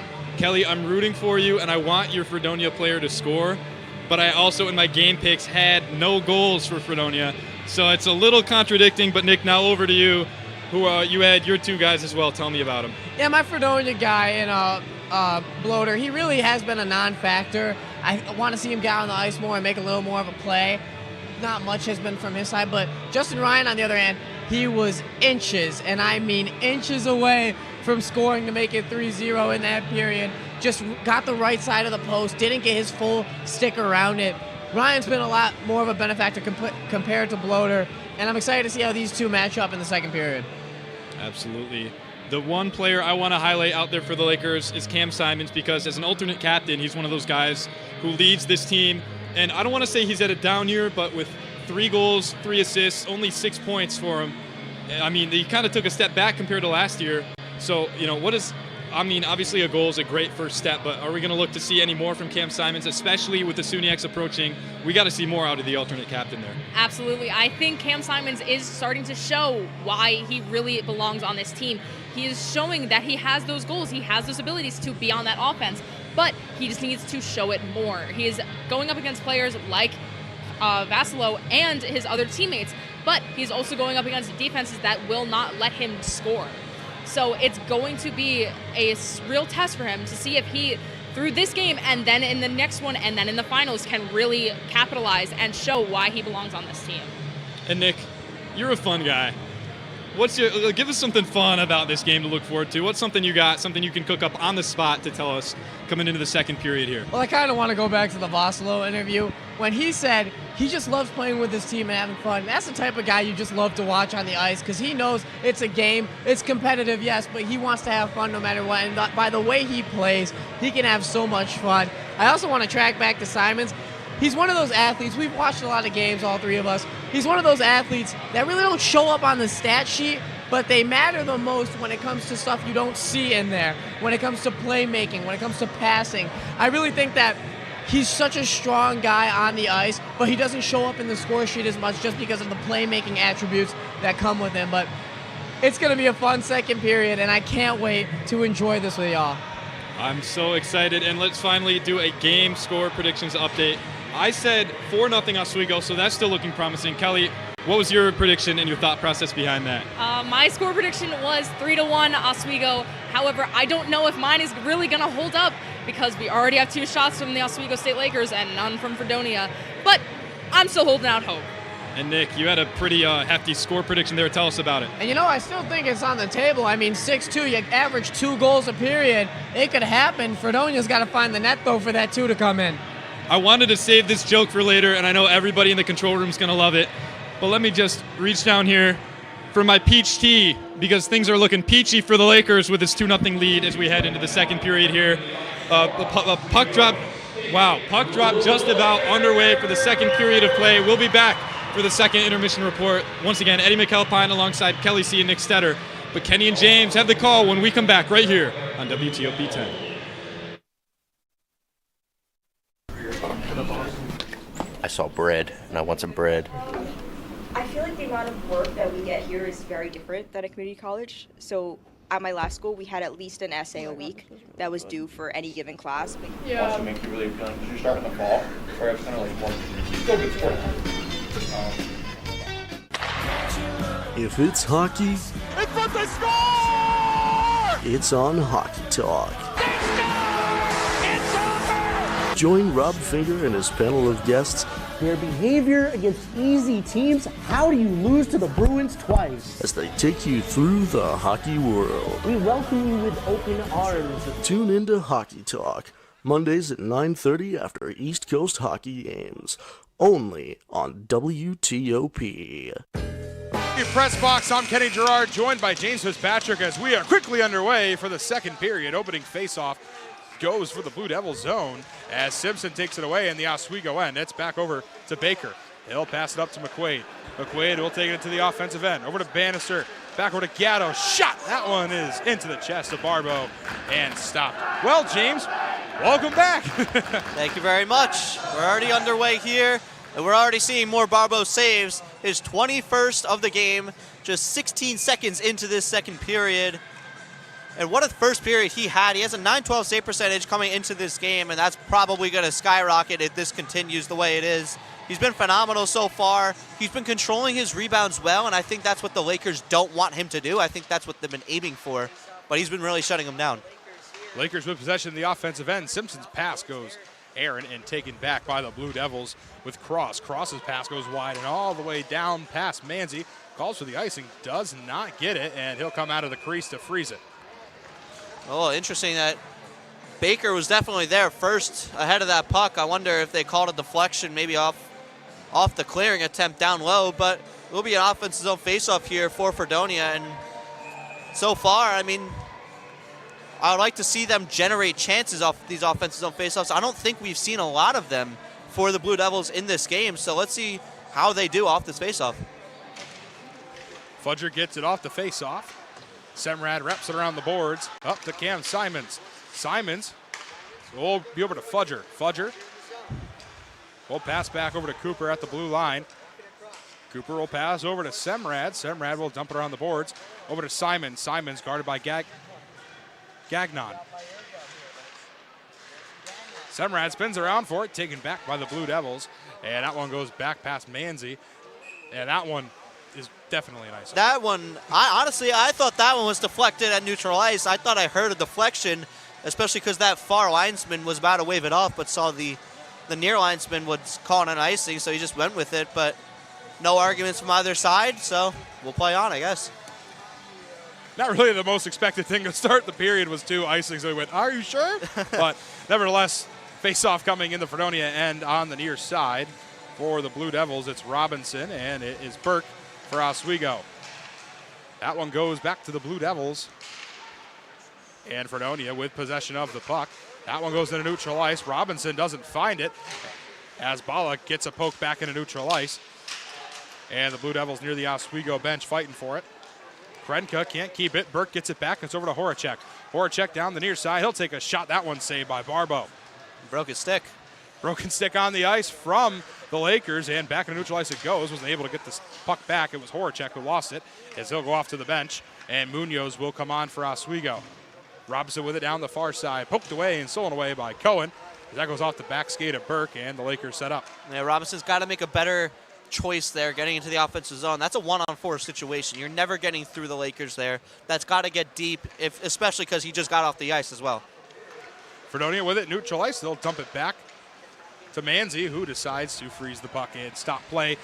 18:01 left here in the second. The 6th save of the night for Michael Manzi, who has not seen the puck a whole lot, obviously, in this second period, especially that one coming away from the other side of the red line. Easy save for Manzi, but another offensive zone faceoff for Fredonia. Far side faceoff in the Oswego end. That one goes to the Blue Devils. And it's stolen away by Vossalo immediately as Fortin and Vossalo in a skate race for the puck. Fortin gets there first and passes it around the boards. Munoz tries to get possession, and he does. Lakers now with it in the offensive end. Backhand pass over to Munoz, who is tangled up by Morris as Fortin gets to the puck for the Blue Devils. And the Lakers trying to get it back, but the Blue Devils get it with Arnold. And Fredonia has possession in their own end. Pass goes wide to Morris. And back in neutral ice as back into the Lakers zone. Baker will pass it off the boards, and Oswego gets possession right back.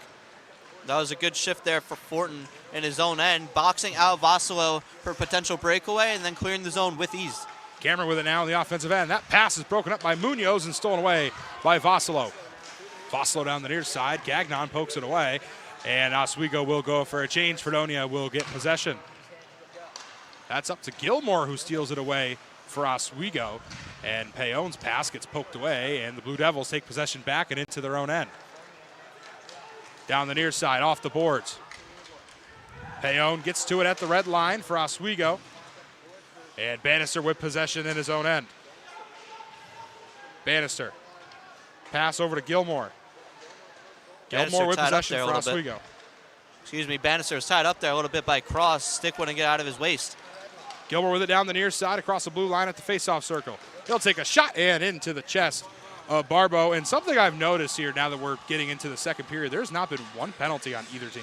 No, and I do remember probably a couple months ago you told me while I was doing host, hey, there's been no penalties, talk about this, and immediately there was a penalty. So let's see if you're a jinx or not. I have a bad case of commentator's curse, so it would not surprise me if something happens here. Maybe a hook against the Lakers. We'll see. As Fredonia gets it off the face-off. And McQuaid tries to get there, won't get there in time. Cooper will chase it down. He's followed by Krenka. And here's the Blue Devils with a chance now. Backhand shot in front. And it goes away. A nice save there from Manzi. Almost thought he got him through the 5-hole, but a good chance for Fredonia. Probably their best one of the night, but immediately taken back by Oswego. Bannister now has it. He's got an open lane. Pass, nobody there for it. McQuaid couldn't get there in time as Fortin gets his stick back on the puck near the far side boards. Bannister gets it knocked back into the Oswego zone as Semrad will go to collect. That was a little bit of a lucky save there from Manzi. Not great rebound control. Let the puck sit in the crease, lost sight of it. That one goes into the bench. He lost sight of the puck, and Krenko was wide open on the back door. You see here, it's a good play, getting through the D. Off the pad, I mean, Manzi's got to have better rebound control there. He's going across the crease, trying to make the save, and Krenko put it wide of the net, right in front of the goaltender. That replay was brought to you by Wanzone's Calzone. The night is not complete without a Tomcat as the Lakers get the face-off at center ice. Baker will dump it in to the Fredonia end, and Fudger chasing down for it. He'll try to lay a hit on Gagnon, but he'll skate out of the way, and here come the Blue Devils. Lambert will pass it over. In front, pass goes wide, and that one goes out of play. That's better rebound control from Manzi, getting that behind the net. And that's the thing with goaltenders, and that's what I've seen out of Barbeau, keeping the puck away from the crease after the initial save. That's the most important part, in my opinion, of what makes a good goaltender, their rebound control. And so far, that's a good save by Michael Manzi, keeping it away. And what I've seen from Barbeau is the same thing, keeping everything to the corner after the initial shot. Face-off coming in the Oswego zone on the far side. You're watching Hockey Night in Oswego right here on WTOP 10. I'm Kenny Gerard, joined by James Fitzpatrick, providing you the color commentary. That one gets knocked out of the zone after the Lakers win the face-off. And Horacek comes down for it. He'll get it behind the red line in the offensive end for the Lakers. Burke gets in the corner, pass around the boards. That's up to Baker. Baker near the face-off circle. He'll take it behind the goal, takes a wraparound shot that won't go, as Thomas collects it back for Fredonia. And here comes Morris. Morris makes a move, gets it poked away by Simpson, and he'll pass, but it's stolen away by the Lakers. Here comes Burke now for Oswego. Loses it at the wheel and knocked back into the zone by Fredonia and Arnold. And Blue Devils call for an icing, and they will get it on that one. That offensive zone chance started by Travis Baker. How good is Travis Baker's vision? That was a Hail Mary pass from his own corner. That was just missed and whiffed on by Jesse Horacek down the ice. It goes all the way down the ice, and Travis Baker, again, is the first one to keep the puck in at the blue line, circle the net, try to feed the front again with that cross-crease pass, once again, that the Lakers love. It wouldn't go, but that's just a really good shift by Travis Baker. Lakers get it off the face-off and get it out of the zone, and they'll get it back in neutral ice and poked away by the Blue Devils. Munoz gets a stick on it, pass off the boards as the Blue Devils get it back again. Puck going back and forth. Blue Devils trying to get possession to get something going here, down 2-0 with 14:25 left to go here in the second. Lakers with possession in their own end with Bala. Bala cross-ice pass goes off the boards to Munoz. And Payon gets a stick on it, dumps it back into the Fredonia end. That'll be chased down by Lambert. Lambert couldn't get there. Shot. And that one is saved by Barbeau. And that might not seem like a difficult save, but that is a difficult save. Hugged up against the post was Barbeau, and it's kind of hard to really navigate where your body is when you're hugged up against the post like that in an awkward position. That one winds up going under his armpit, close to his elbow area. He didn't know where the puck was, but those saves are probably really one of the hardest to make going side to side like that. Fredonia gets it off the face-off in their own end. St. Ange will dump it on the boards. Ball takes a shot. That one is saved, and it goes into the boards.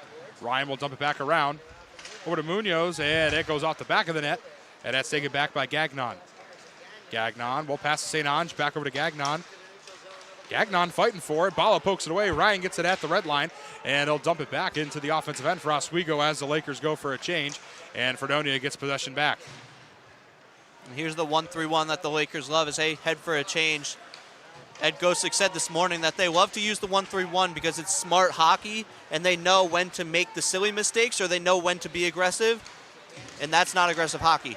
Gatto now looks for a lane, goes down on one knee, takes a shot that's saved by Barbo. And behind the net, McQuaid gets tangled up, and the Blue Devils take it back with Fortin.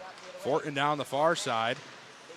Bannister poking at it, and St. Ange dumps it back into the Laker end. Manzi watches it go behind him as Cooper collects the puck for Oswego.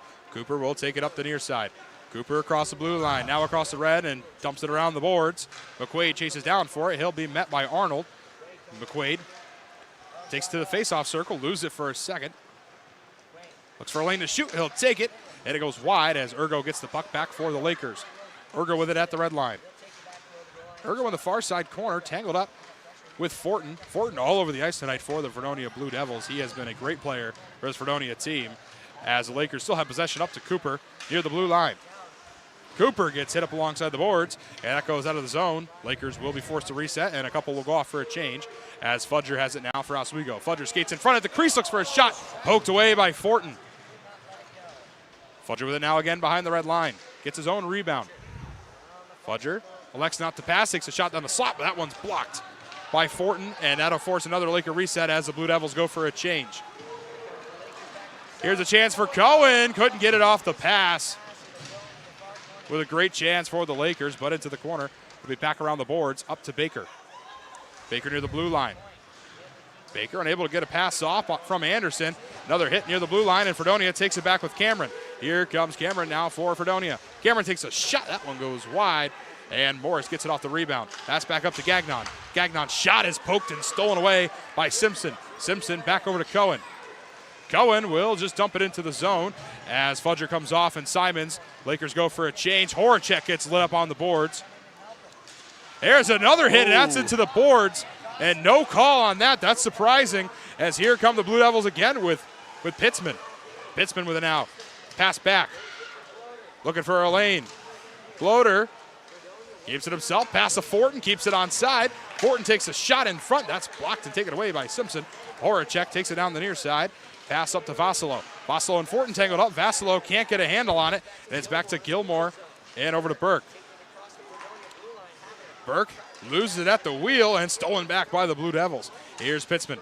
Pitzman will dump around the boards, and Fredonia will go for a change as St. Ange tries to get it back, and Bala has it at the red line of the Oswego zone. He's chased from behind by Cross, and he goes down too, and a penalty coming against the Blue Devils. Well, I wouldn't say you jinxed it, but that was bound to happen eventually, right, Kenny? It was kind of close. Yeah, that was a blatant hook from behind there. As Cross is going to go from go to the box. And we talk about the Lakers' power play that struggles at times, but it looks like they want to get something going here, and this would be the time to do it. Up 2-0 in a period that really has been even both ways. They'll get their first power play unit on the ice to start. In a game that's been even so far in terms of penalties, I mean, they're letting them play on a couple of calls that were questionable that didn't go, and finally one does go after a pretty blatant hook, as you see it on the Juan Zones, Cal Zones replay. So 5-on-4 for the Lakers for the next 2 minutes, trying to extend their lead to 3-0. That's over to Gatto. Gatto looks for a shot, takes it, goes wide. And near the red line, McQuaid gets it off the rebound. McQuaid up to Baker. Baker back around the boards. Gatto near the face-off circle will pass back to McQuaid near the slot. That's over to Baker. Baker looks for a lane to shoot. He'll take it, blocked by Cameron. Bannister gets it on the far side. Bannister will dump it back over to Fudger. Fudger back up to Bannister at the blue line. Just about 30 seconds gone here on the power play. Fudger with it at the face-off circle. Back to Bannister. McQuaid can't get it. Poked away by Arnold. Arnold chasing to get it out of the zone, and they do. And they can't fully clear it, so Oswego will get a quick reset, and Fudger's back into the zone for Oswego. He'll take it behind the goal line. He lays a nice hit on Arnold right into the head. My goodness, what a shot that was. But Fredonia gets the better of him, and they cleared out of the zone. Well, I was questioning Fudger's presence on the power play because I didn't see him in front of the net enough on that first half of this power play. But I guess that's why, for that forechecking reason right there. Here's Cohen now with it. Cohen behind the goal line. Cohen, pass up to Payon. Nico Payon near the blue line.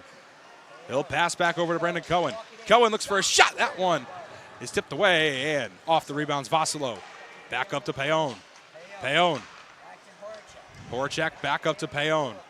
Payon will pass down. Shot. Cohen bucks it loose in front and rebounded by the Blue Devils. Good heads-up play from Krenka, and they'll clear it out of the zone with 30 seconds left in the Oswego power play.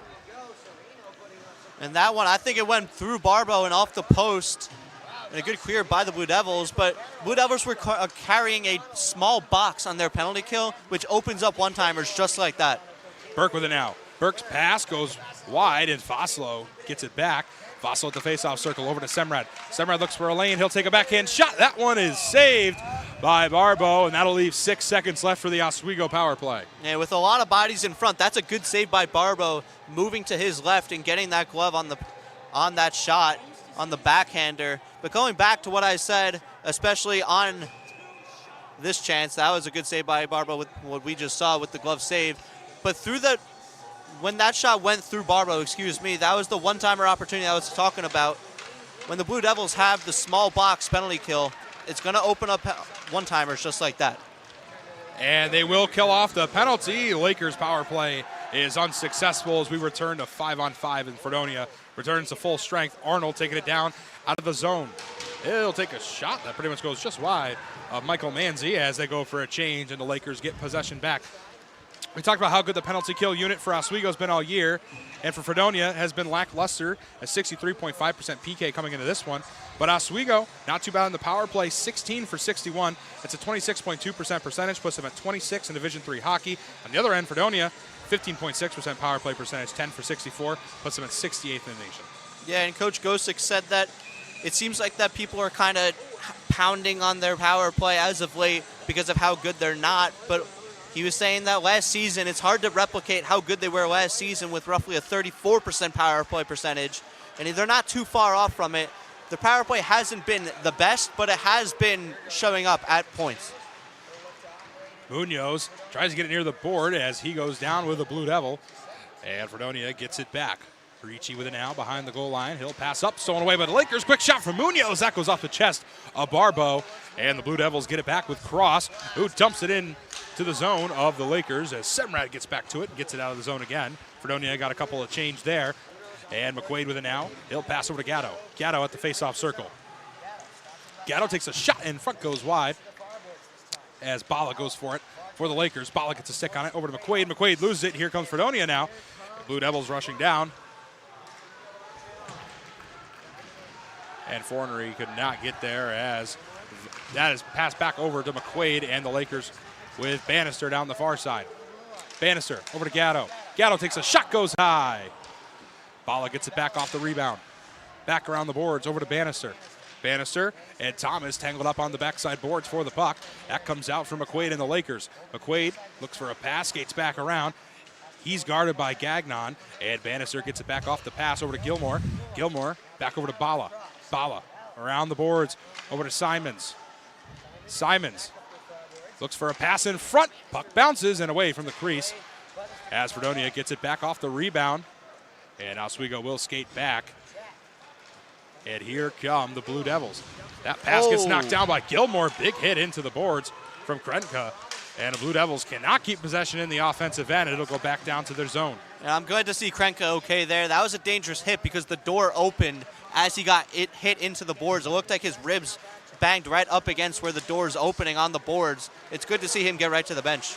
Arnold with possession, dumps to the far side boards. Fudger takes it back. Manzi gets tripped in the crease. Nobody saw it. And Fredonia gets it back. Shot goes saved from Manzi. And Fudger into the corner. And Fredonia trying to get it back with Schmidt. Now here's a chance, 2-on-1 for the Lakers. Here comes Simpson. Simpson takes a shot, goes wide. Back out of the zone. Baker goes for it for Oswego. And Fredonia gets it back off the shot from Baker. Good chance for Oswego to make it 3-0, but shot does not go. Horacek gets it away. And Fredonia steals it back. Blue Devils trying to get a chance here. Blue Devils with it in neutral ice. Simpson has it back in the Lakers zone.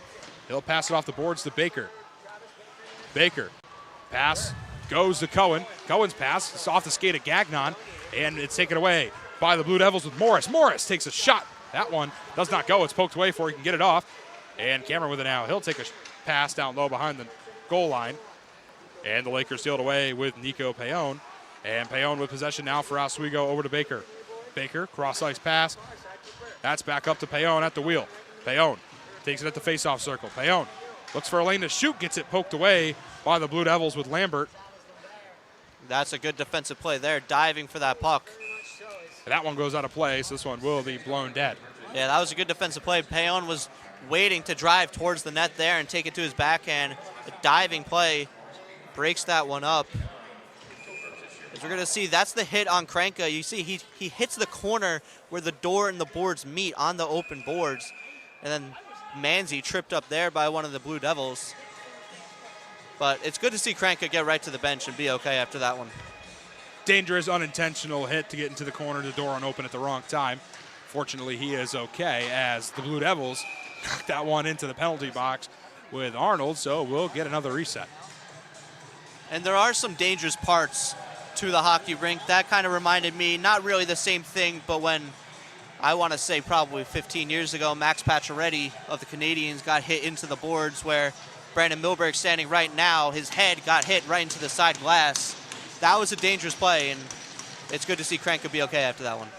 Fredonia gets it off the face-off. Gilmore gets it back in neutral ice for Oswego. Gilmore's pass poked away by Cross. Cross with it now. Pass broken up by Vassalo. St. Ange gets it onside for Fredonia. And that one, yeah, it should be an offsides, and it will be. That's a good play by Vassalo getting back. That's really good back checking there because that would have been a breakaway the other way. And that's not Vassalo's men either. That's team hockey to get back and back check, recognize that your guy's out of the play. That's going to be an odd man rush the other way. Just put your head down, hustle back, get your stick in the lane. Face-off near the blue line of the Oswego zone goes to the Lakers. Semrad will pass to Cooper, goes a little wide. He'll have to recoup and get the puck back. That one gets passed up, and Fredonia trying to take it back near the blue line with Krenka, but Vassalo gets there first. Vassalo will pass back to Semrad and over to Cooper. Cooper passes up, and Burke will pass off the boards, and the Lakers will go for a change as Fortin gets it back to the Blue Devils as Vassalo loses an edge trying to get the puck back. And back on neutral ice, the Blue Devils get possession again. Bannister steals it away, looks for a lane to take a shot. Pass over, shot. That one's blocked. A nice block there by the Blue Devils to save a wide open lane for a shot there, James. Yeah, that's a lot of lucky breaks by the Blue Devils as well. It all started with Fortin behind the net, a blind pass, losing the puck to, I believe it was McQuaid behind the net, who then stumbled. That's one lucky break. And then another bad pass across the ice. These are passes you can't make in the neutral zone. Bannister jumps the route. It was a good chance for Bannister getting across, but even better defensive play. Semrad takes a shot and a pass that gets blocked and out of the zone as Cooper gets it back for Oswego. That's knocked down at the blue line by the Blue Devils. And Bannister will chase it to the far side boards. Bannister tangled up. Bannister gets a stick on it in front of Manzi. And McQuaid skates back to Arnold. Back into the Oswego zone. Semrad has it again near the red line. He'll dump it off the glass. Knocked down by Arnold in the offensive end for the Blue Devils. Semrad takes a swing at it, knocks the puck down. It's Fredonia now trying to take a shot, but nobody there for the pass. That'll be chased down by Gagnon, and Cooper gets there first. Cooper expecting to hit near the student section as they'll pound on the glass. And board battle for the puck on the back boards of the Oswego zone. Passes it up. Pitzman passes it back and stolen away by Gatto and the Lakers. That one goes up to McQuaid. Pass back, shot, and that one goes into glove. Manzi as he knocks it down and saves it. Yeah, and, you know, something we talked about early on, sorry to cut you off, You're good. But we talked about how important the first 5 minutes were. It's been pretty quiet since that first 5 minutes. Yeah, like I said, I was kind of questioning why we were talking about it, but, you know, I'm wrong. Whatever. I'm not the number one hockey guy. Whoever said it on the perch, you're wrong. Good glove save by Manzi there. Bad turnover by the Lakers. A great job by the Blue Devils to keep the puck in. Leave it to Eddie McAlpine to be wrong. There's a shot that goes wide of the net, and Simons gets it near the boards. As Cameron knocks it back in the zone, knocked down by Baker, and he'll pass over. Here's Fudger now. Fudger over to Simons. Simons with the lane. Simons looks for a shot. Can't get it off. Great defense from the Blue Devils, and unable to get a shot off as the Blue Devils retain possession of the puck. And back into the Oswego end. Ergo will chase, and Fredonia will get a couple off the ice. And that goes back to kind of what we saw in the first period with the Blue Devils 2-on-1. Another turnover here. Here's Cameron with it now at the faceoff circle. Couldn't get a handle on it. Now has it. Cameron pass back to Cross. Cross takes a shot. Too much traffic in front end. Poked away and kept on size by Thomas. Near the slot, and Fudger gets there. Hit by Cross. Simpson will pass it off the boards to Baker. Baker tangled up over to Simpson, and the Lakers get possession back. And I wanted to go back on that 2-on-1. Left-handed shots like to go for the pass when they're on the left side, but right-handed shots, they always go for the shot because shooters love to test the glove side. So that attempt by Simons, I was kind of expecting it because it goes back to what I said with the Blue Devils with their 2-on-1 in the first period. They're gonna pass it across always, and they're not gonna test the blocker side. It's easier for a goaltender to make the save on his stick side when on his blocker side, and that shot really wasn't gonna go in. But you do have to test the goaltender there. Face-off coming in the Laker end. Cross in for the Blue Devils, but it's won by Burke and the Lakers. Horacek gets near the boards. St. Ange takes a shot. Manzi gets a save as Cross gets it back off the rebound. Cross sets up a pass. Nobody there for it. It goes way out of the zone and all the way back to the Fredonia end as Thomas will collect the puck near the red line of the Fredonia end. He'll pass it over to Arnold. Arnold sets up behind Barbeau. Just about 1:45 left to go here in the second period. Cross-ice pass. That's over to Thomas. Thomas back up to St. Ange. St. Ange to the blue line. Trying to get it on sides. They don't. And it gets knocked back into the zone. Lakers not allowing them to get into the offensive end. As it's chased down by Gagnon. And Gagnon and Thomas get it back for the Blue Devils. That pass will go off the boards. Over to Robinson. Robinson back to Gagnon. Gagnon with it. Looking for a lane to go, and they finally set up and go. Pass goes all the way down to Michael Manzi, and it goes right to him as he elects to freeze the puck. Well, actually, I think they called it an icing.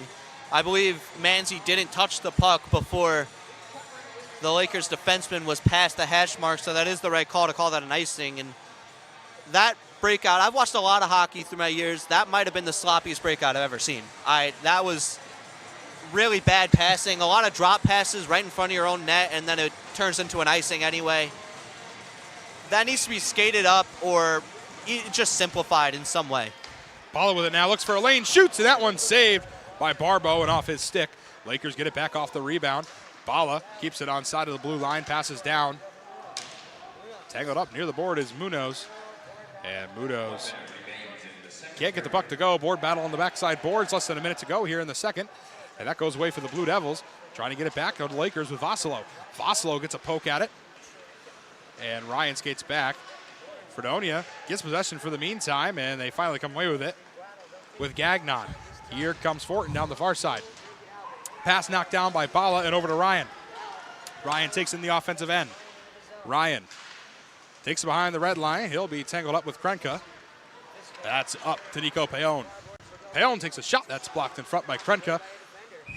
And this one will be blown dead. Going to be a hand pass. Hand pass called on the Lakers in the offensive zone. Neutral zone face-off, and I think eventually Fredonia's got to start playing with a little bit of heart.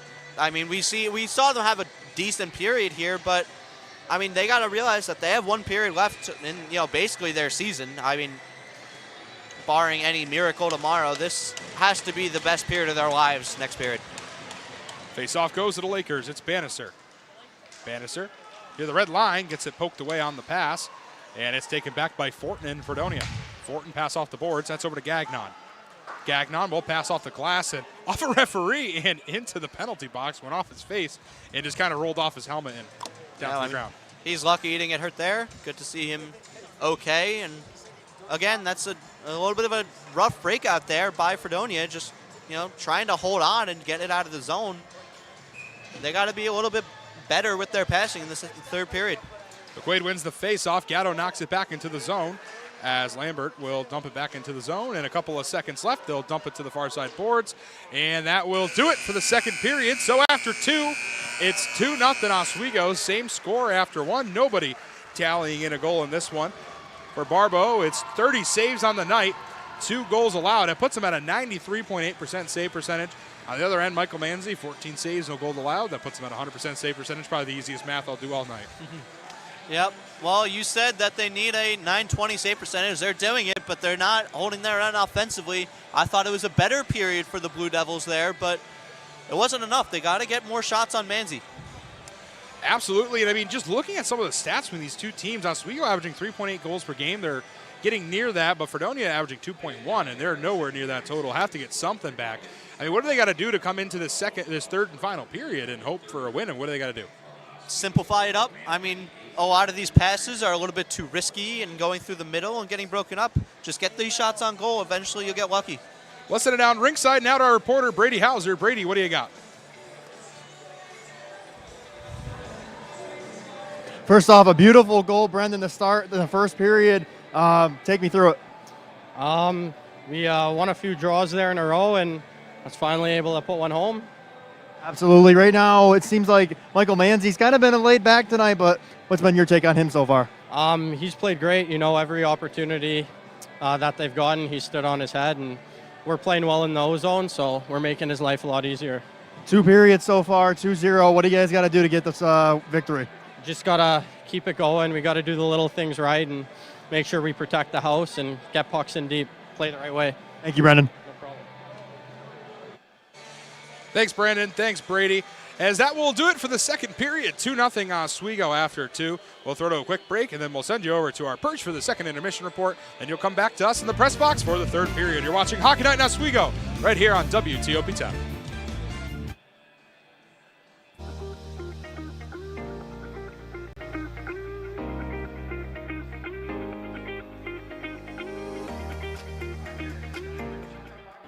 If you like action, romance, If you're watching this, and highbrow humor, surface is this? Floor. Minch did not legitimately put his head in the toilet. there's only one place to turn. No! Tune in to new episodes of Oh boy! only on WTOP. So you're probably wondering why the top producer of WTOP's new hit, Oswego Liza, is currently juggling Taco Bell right now. That's just because I don't just know ball, but I can play it too.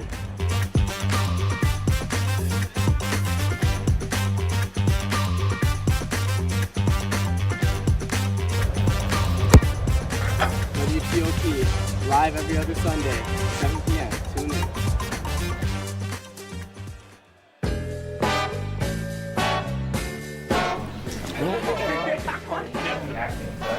Oh boy!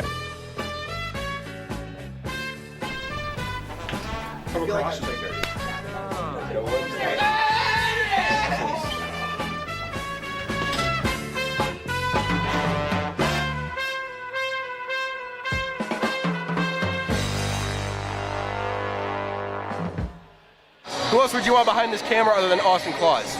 Nope. Oh, nobody. What's happening? Oh. Sorry. No, I want nobody calling this game but Kenny Gerard. Oh, and Paulie Beatty. Oh. And also Kenny Gerard again. Oh.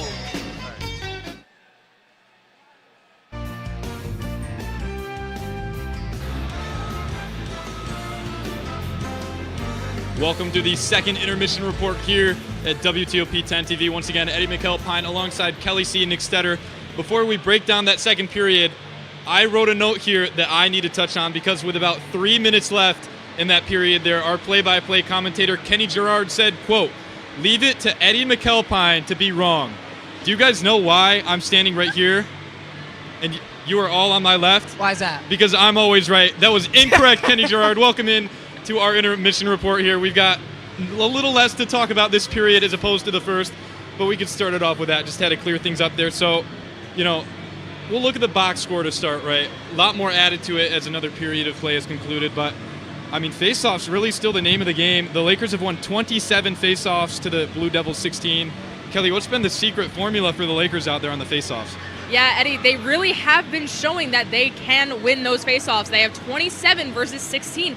It has been quite the Oswego State Lakers, overcharge on face-offs. It has truly shown that these guys know what they're doing on offense, and it shows also in their shots. They have 32 shots on goal, which is quite a lot for only 2 periods.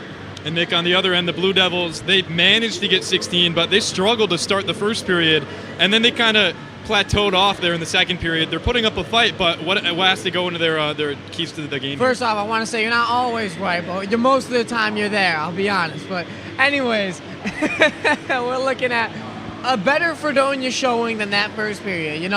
They kept up with the Lakers, but they really didn't make any advance on the Lakers. This game stayed 2-0 comfortably for Oswego State. And if we look at the stats, it also shows why they're comfortable. they've more than doubled their shots, 32-14 on the day. And really what the Fredonia Blue Devils need to do, they need to keep doing this. They woke up a little bit, but now they just got to add a little more pressure, you know. Maybe send another guy up top. Maybe just try some new stuff that the Lakers aren't expecting. It kind of feels like they got Fredonia figured out, and just kind of work around what the Lakers are giving you right now. So something that stood out to all of us there in that period was there were no penalties in this game until 10 minutes and 43 seconds there in the period. So about a period and a half, clean game, no penalties. Of course, led to a Lakers power play, and I can give you my best hockey play-by-play commentary here. I don't call games, I host them. The Laker pressure, Gatto shot, McQuaid shot, Semrad shot, Vassilo shot, Voracek shot, killed off the penalty. That's it. The Lakers failed to convert on yet another power play, but they've been relatively good this season, Kelly, so just walk me through the Lakers power play and really what happened out there. Yeah, so like I said earlier, one of their cold things is power plays. They only have a 26% conversion rate on power plays. They have to capitalize on them more. They take all the shots they can, but sometimes it just does not work. And this power play just showed they had so many different shots on goal, but none of them connected to the back of the net. And despite there only being one penalty so far, it's been a very physical game, Nick. You give me the impression of a bruiser. You know, I see you running around the office. So how have both teams managed to play relatively clean with all the physicality going on out there? I mean, we've seen some big hits. There was one Cohen had, absolutely rocked one of the Blue Devil attackers. And they're playing clean because they're keeping their mentality straight. You notice not a lot of after the whistle events happening, as we see a lot of big hits coming up. After the play, though, they just go straight back to the puck. Their mentality is so focused on winning games, they don't really need to focus on the aftermath of stuff. And also, I want to mention, it's very surprising they didn't score on that power play, especially with how bad Fredonia has been. I mentioned earlier their last game against Potsdam, every goal was a power play for Potsdam. So I find it very surprising that they didn't score, but I also find it normal for the Oswego Lakers that they don't do stuff after the whistle. They play very smart and have a very good mentality. So far this season, the Lakers have scored 2 or more goals in 21 of their 23 games. How do they add another, right? There's got to be an even smaller list of games they've scored 3+, and they were on pace to do it. They scored 2 goals in the first 10 minutes. How do they add another out there, Kelly? I think they just have to communicate more. They are working as a team, and they are showing that they can work as a team. They have been connecting pass after pass, but they just have to connect a little bit more and then connect to it to the back of the goal. Fredonia has warmed up a little bit more and has been talking more, but they still have a lot of work to do. And I think if Oswego can see that and see past where they need to go, then they can get to the back of the net and then bring me even closer to my score prediction. And Nick, as I said, the Lakers scored 2 goals in the first 10 minutes of the first period.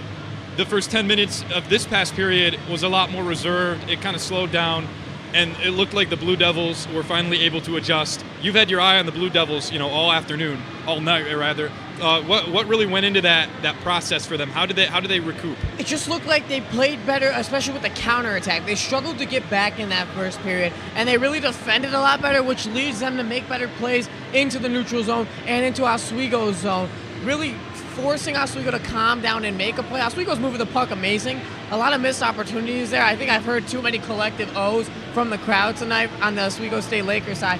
But Fredonia's doing a great job at shaping up defensively. I said earlier in the show they need to play the best defense they can to stay in the SUNY playoff race. And they're doing as best as they can right now, but they really need to get goals in this third period if they even want to get a point out of this matchup. Nick, this is going to help lead me into my next segment here, but did you happen to play baseball growing up? Never did. Played t-ball. Did you play softball? I did not. Okay, well, I was a baseball player, and I have down in my notes here, Michael Manzi looks like a center fielder. He's making some great glove saves, Kelly. He's been poised in the net and using his glove. Really held his own there. He hasn't faced too many shots, but he's really looked great. Tell me more about what you're seeing from Manzi. Yeah, so Michael Manzi really does have the reflexes to prove that he is a great goalie. Like we said earlier, he has been doing a lot within this goal. Look at this. He is getting his stick there and then getting his glove there. He is truly showing the reflexes that goalies should have and then capitalizing on all of those saves. And he has let no shots through from the Fredonia Blue Devils. It has been truly a masterclass in how a goalie should be in the net. And Nick, on the other end, if this game started at the 10-minute mark in the first period, it'd still be a 0-0 game. So Charles Anthony Barbeau for the Fredonia Blue Devils has held his own in the last period and a half. How's he looking for you? And as I said, stay with your guy. He's your guy. You got to start the main man, and he's shown why you should. Didn't let up a single goal against a strong Oswego State offense. He was very poised. Still a lot of shots coming straight in front of him. And you said we don't know baseball, but I'll tell you what, Michael Manzi, his last name should be changed to Trout. Mike Trout, he's making those catches with a glove. I didn't like that one. Oh, boy. All right. I guess I'll be the judge of that. Okay, guys. All right. These guys, man. How about let's do a players to watch update, right? You're thinking baseball players, so let's start thinking hockey players again. How are your players to watch doing out there? Well, I'm not going to lie, Bloater, I don't think he's seen much ice, honestly. He's kind of just been a no factor, really, not really a benefactor, and I really wanted him to step up in this game, so I'm a little disappointed. Hopefully he can make a bigger showing in this third period, and Ryan kind of slowed down. I mentioned the entire team slowed down. Fredonia's playing a lot better, but Justin Ryan, he's got to keep his tempo out there. He had a great first period, but he's got to keep going. And Kelly, it's a pretty similar script with your players as well, right? Yeah, absolutely. Colin Bassalow, he's been on the ice, has done some significant things, but at the same time, nothing's come to fruition from it. There's been some shots, but no goals. Same thing with Luke Morris. He's been on the ice, he's made some plays, but nothing has come from it. Well, speaking of being on the ice, there's 5 SUNY games going on right now, as we mentioned earlier. We'll give you another quick preview, of course, here in the Deborah F. Stanley Arena. The Lakers are up 2-0 on the Fredonia Blue Devils heading into the final period. This is pretty intriguing to me. The Cortland Red Dragons are up 6-1 right now in Morrisville, taking on the Mustangs. And then the Plattsburgh Cardinals 3-2 over the Potsdam Bears. How's that Hobart game looking? Hobart game. I'll end on that one. Okay. I'll end on that one. The Skidmore Thoroughbreds are up 3-2 at the Canton Kangaroos. And then, Nick, the Hobart game, they're undefeated. They're the 1 seed. They've got a 2-goal lead over the Buffalo State Bengals, who the Lakers face tomorrow night.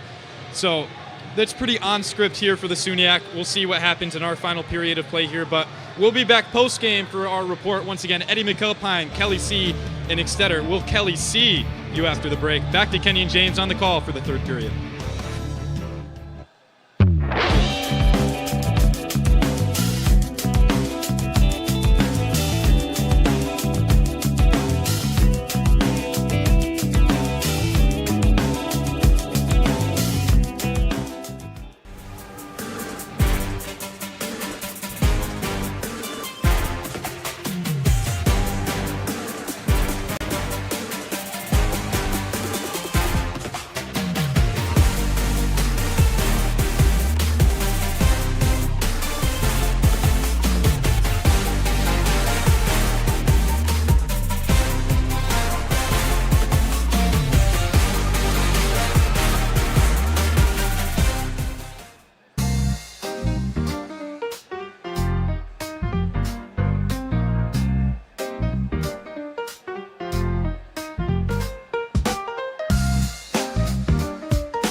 Welcome back to the DK experience.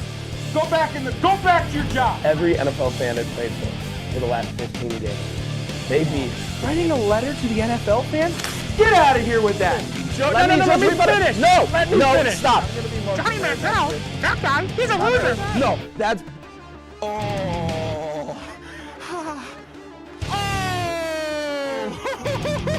Watch the DK experience. Is there anything interesting happening in here? Joe, is there anything interesting happening in here? Yes, there is some interesting stuff tonight. We're doing our weather outside. Oh, okay. Our I quick don't care. weather. Never mind.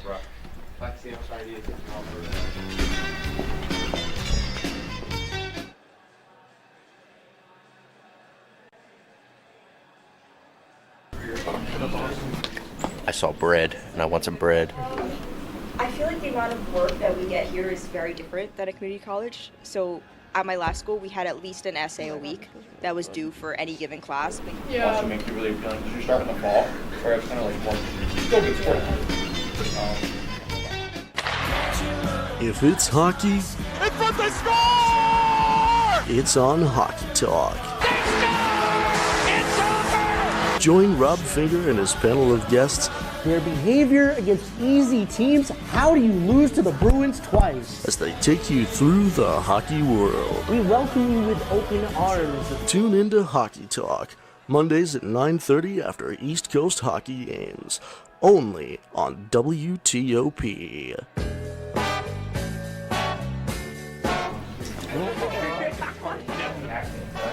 Oh boy! Come across.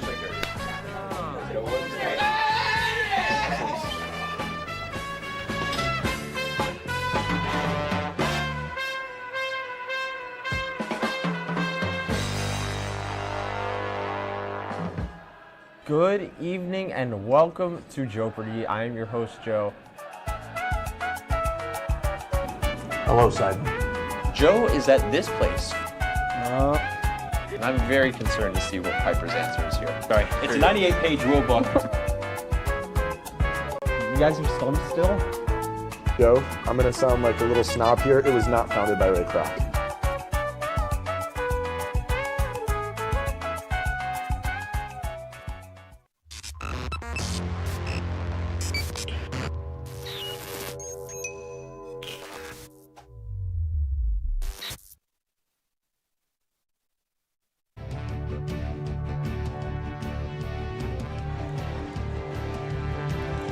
Welcome back up to the Steely Press Box. I'm Kenny Gerard, joined by James Fitzpatrick, and seems like Eddie McAlpine's not always right. Looks like he's in the middle. Anyway, back to hockey. James, how are we? Doing pretty well. So seems like the Purge guys are also doing pretty well. 2-0 Lakers after 2. A game that they played very well in, Kenny. They've really dominated the pace. They've been able to really shut down everything the Blue Devils have given them. Although a couple times they have gotten lucky. They got to stay poised, stay under control, and play to win in this third period. Absolutely. So, I mean, James, I'll just ask you simply, what did each head coach say in the locker room to get these teams to a victory? For the Lakers, you just got to stay with your game, play simple, get the puck in deep, and keep trapping it up. Don't let the Blue Devils to get anything down the ice. Don't give them anything to skate with, block anything they're going to come at you with, and just keep your foot on the gas. For the Blue Devils, this is it. This is the rest of your season right here. I mean, essentially, unless somehow they beat Hobart tomorrow and they're the team that breaks their 70-game home streak. I'm wrong about the 5 minutes too. So, I mean, anything's possible, but for these Blue Devils, this is their best shot right here. They got to get back in this game. They got to do it quick.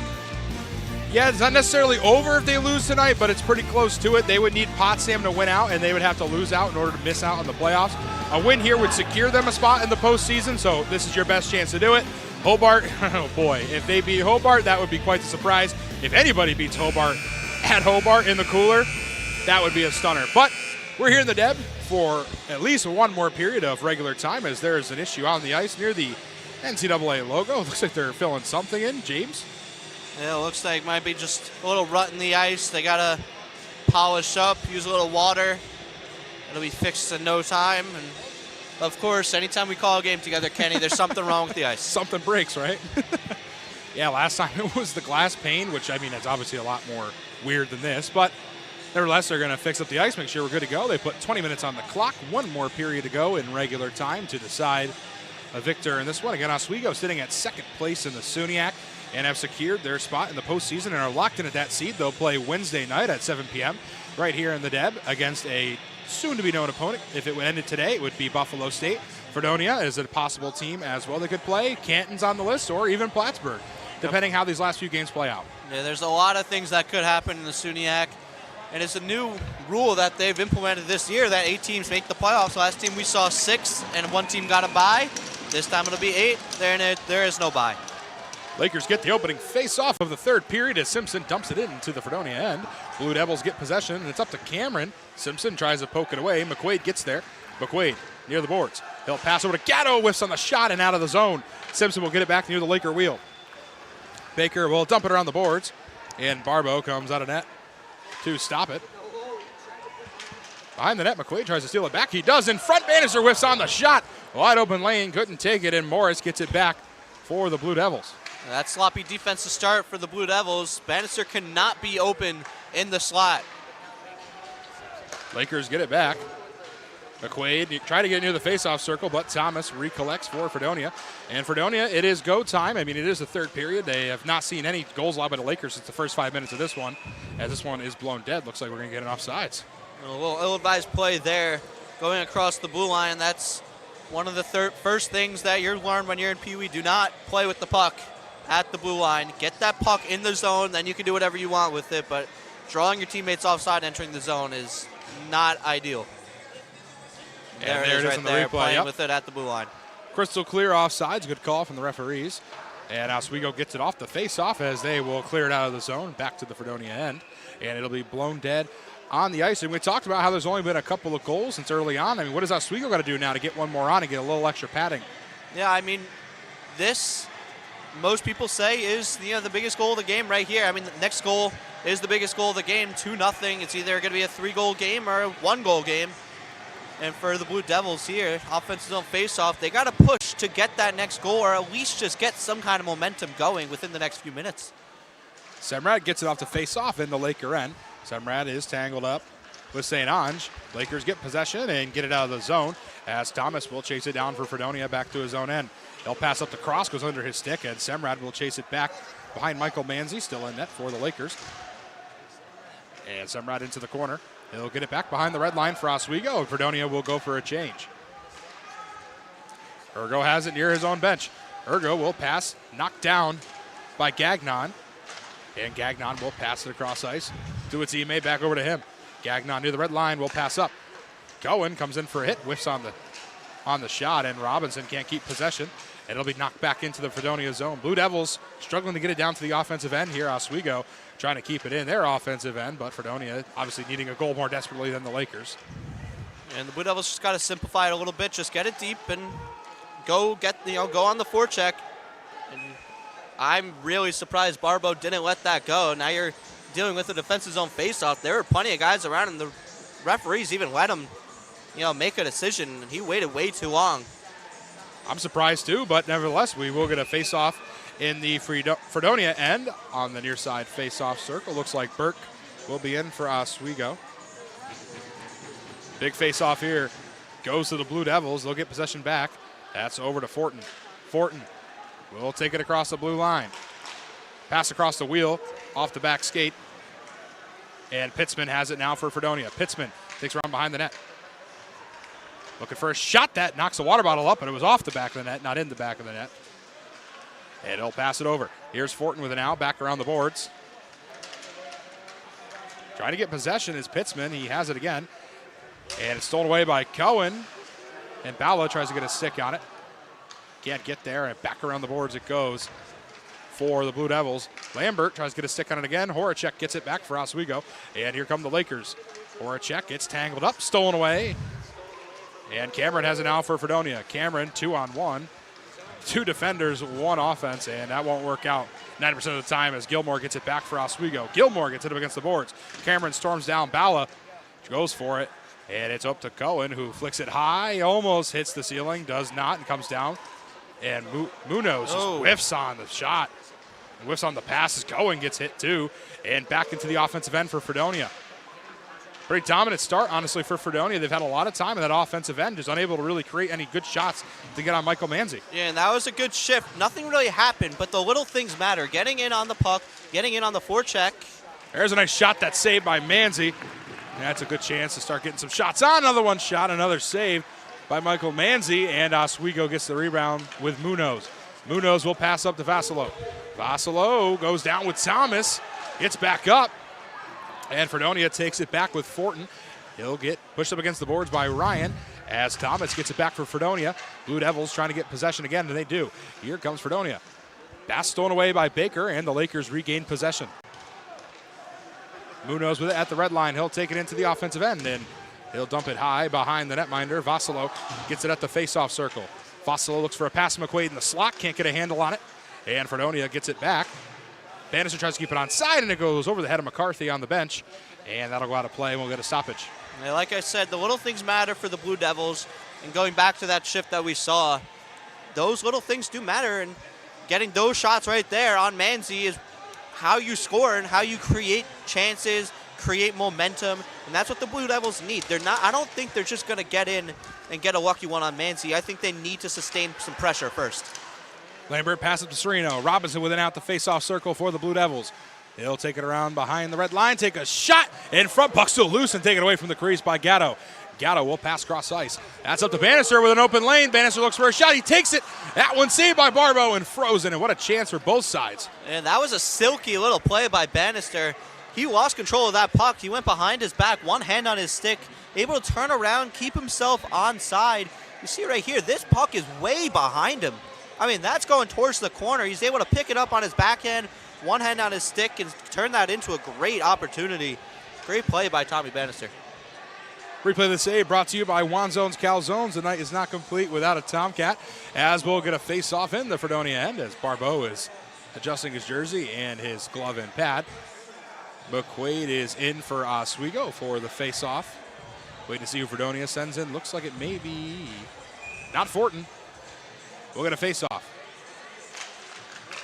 That one goes to the Lakers. Bannister gets a stick on it. Pass back up to Gilmore. Gilmore off the skate of Tommy Bannister and into the neutral ice. That'll force them to reset across the blue line. Bannister looked a little shooken up after the hit on the skate, but back on his 2 feet. Might have just been readjusting a little bit now. Shaking his skate a little bit and wound up being a little bit of a misplay for the Lakers. Bannister was the intended target there, and he was hunched over a little bit, a little shaken up after that puck hit him in the foot. And it'll be a defensive zone faceoff here for Oswego.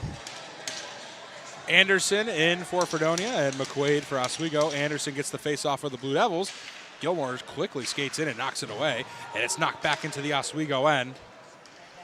Bayonne with it out behind the red line under the skate of McQuaid. Gatto knocks it back off near his bench. Here comes Bannister storming down. Buck gets poked away before he can get to it. McQuaid also tries to knock it down from Morris. And Fredonia trying to get it back, and here they come. Here comes Cameron. Cameron down the far side, stolen away by Bayonne. Bayonne off the boards, and Thomas gets it back. He'll dump it around. Manzi comes out of net to stop it. Goes under his stick. Elects to let it go by as Bayonne will dump it into the zone and all the way back around the Fredonia end, and they will get the icing. Yeah, this is good, simple hockey here by the Blue Devils. They're getting it on the forecheck now. They're starting to adjust to this Lakers breakout that's been really simple all game. The Lakers have been able to get out of the zone with ease through the first 2 periods, but finally Fredonia is starting to get in there, lay the body, get your stick in the lane, and they're getting some good offensive chances from it. Cooper tries to knock it off the boards. McQuaid can't get a stick on it, and back across the Laker wheel. St. Ange gets it back for Fredonia. That's dumped back into the zone by Arnold. Back around the boards. Cross tangled up with Cooper. In come the Lakers trying to take it away. And Thomas has possession of the blue line. Shot, and that's a glove save from Michael Manzi. Finally getting some good chances, putting it on net. They just need to get someone in front of the goal. Manzi's seeing these shots too much. He's got a good eye for these long shots, especially that one from Thomas at the blue line. I like that they're getting these on net, but they've got to start working it towards the middle and getting guys in front for a deflection or a screen. And that try was just way too far out from that Blue Devil in the high slot. You got to get right in front of Michael Manzi. Face-off goes to the Lakers from Fudger as Semrad gets it off the face-off. Pass up to Simons. Simons gets it to neutral ice. He'll pass it over. Here comes Fudger. Brett Fudger down the near side at the face-off circle. Looks for a lane to shoot. Can't find it. Poked away by Fortin. And Fredonia steals it right back with Lambert. Lambert will take it across the blue line. Lambert across the red line and into the offensive end. Looks for a lane to shoot. He takes it, and it's straight into the chest of Michael Manzi, and another save for the Lakers. That one right into the chest of Michael Manzi as we draw a little crowd. Of course, Brett Fudger involved, Ergo involved. It all started with Semrad, who got the stick up on the initial shooter, Robinson. Semrad slamming his stick on the Lakers bench.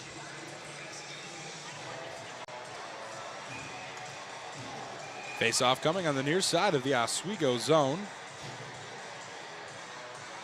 This is where it started after the shot. Now, it looks like Semrad was just trying to brace himself, and that's what started the crowd, but I like the physicality from both teams.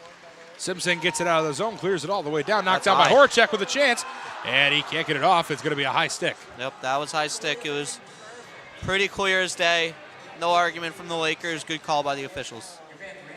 A pretty definitive high stick call, so we'll go all the way back into the Laker end. And a team, James, that was all the way up to number 4 in the country at one point in the season has tumbled down to 14 after a couple of select losses against some of the best in the country with Geneseo and Hobart. Yep. But losing to Cortland and Canton as well has made their path to an NCAA tournament just a little bit more difficult.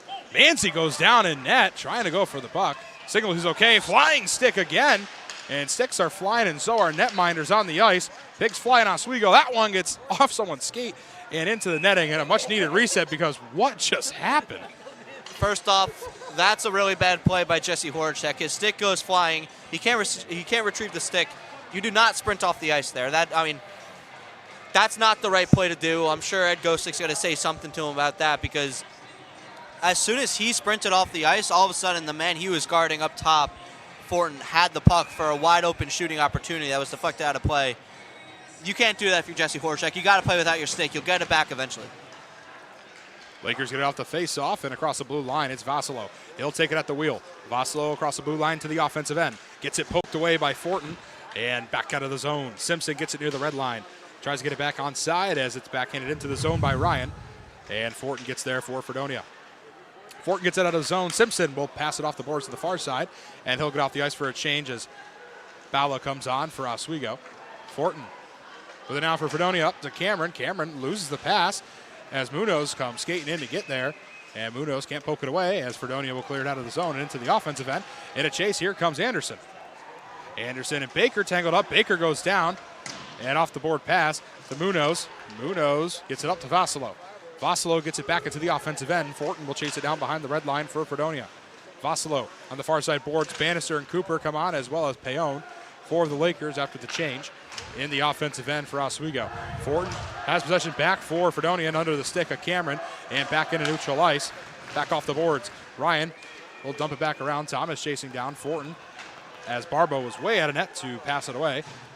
And Cross can't get there. McQuaid now has it. Here's a chance for Oswego. Shot goes high and up into the netting. Never up the middle. That pass has got to be on the boards. He had his man in stride heading towards the boards. I mean, that's just not the pass you can make. And McQuaid, a little behind the back snag with his right hand to knock it down. Got a good opportunity right in the high slot, but that pass can never go up the middle there.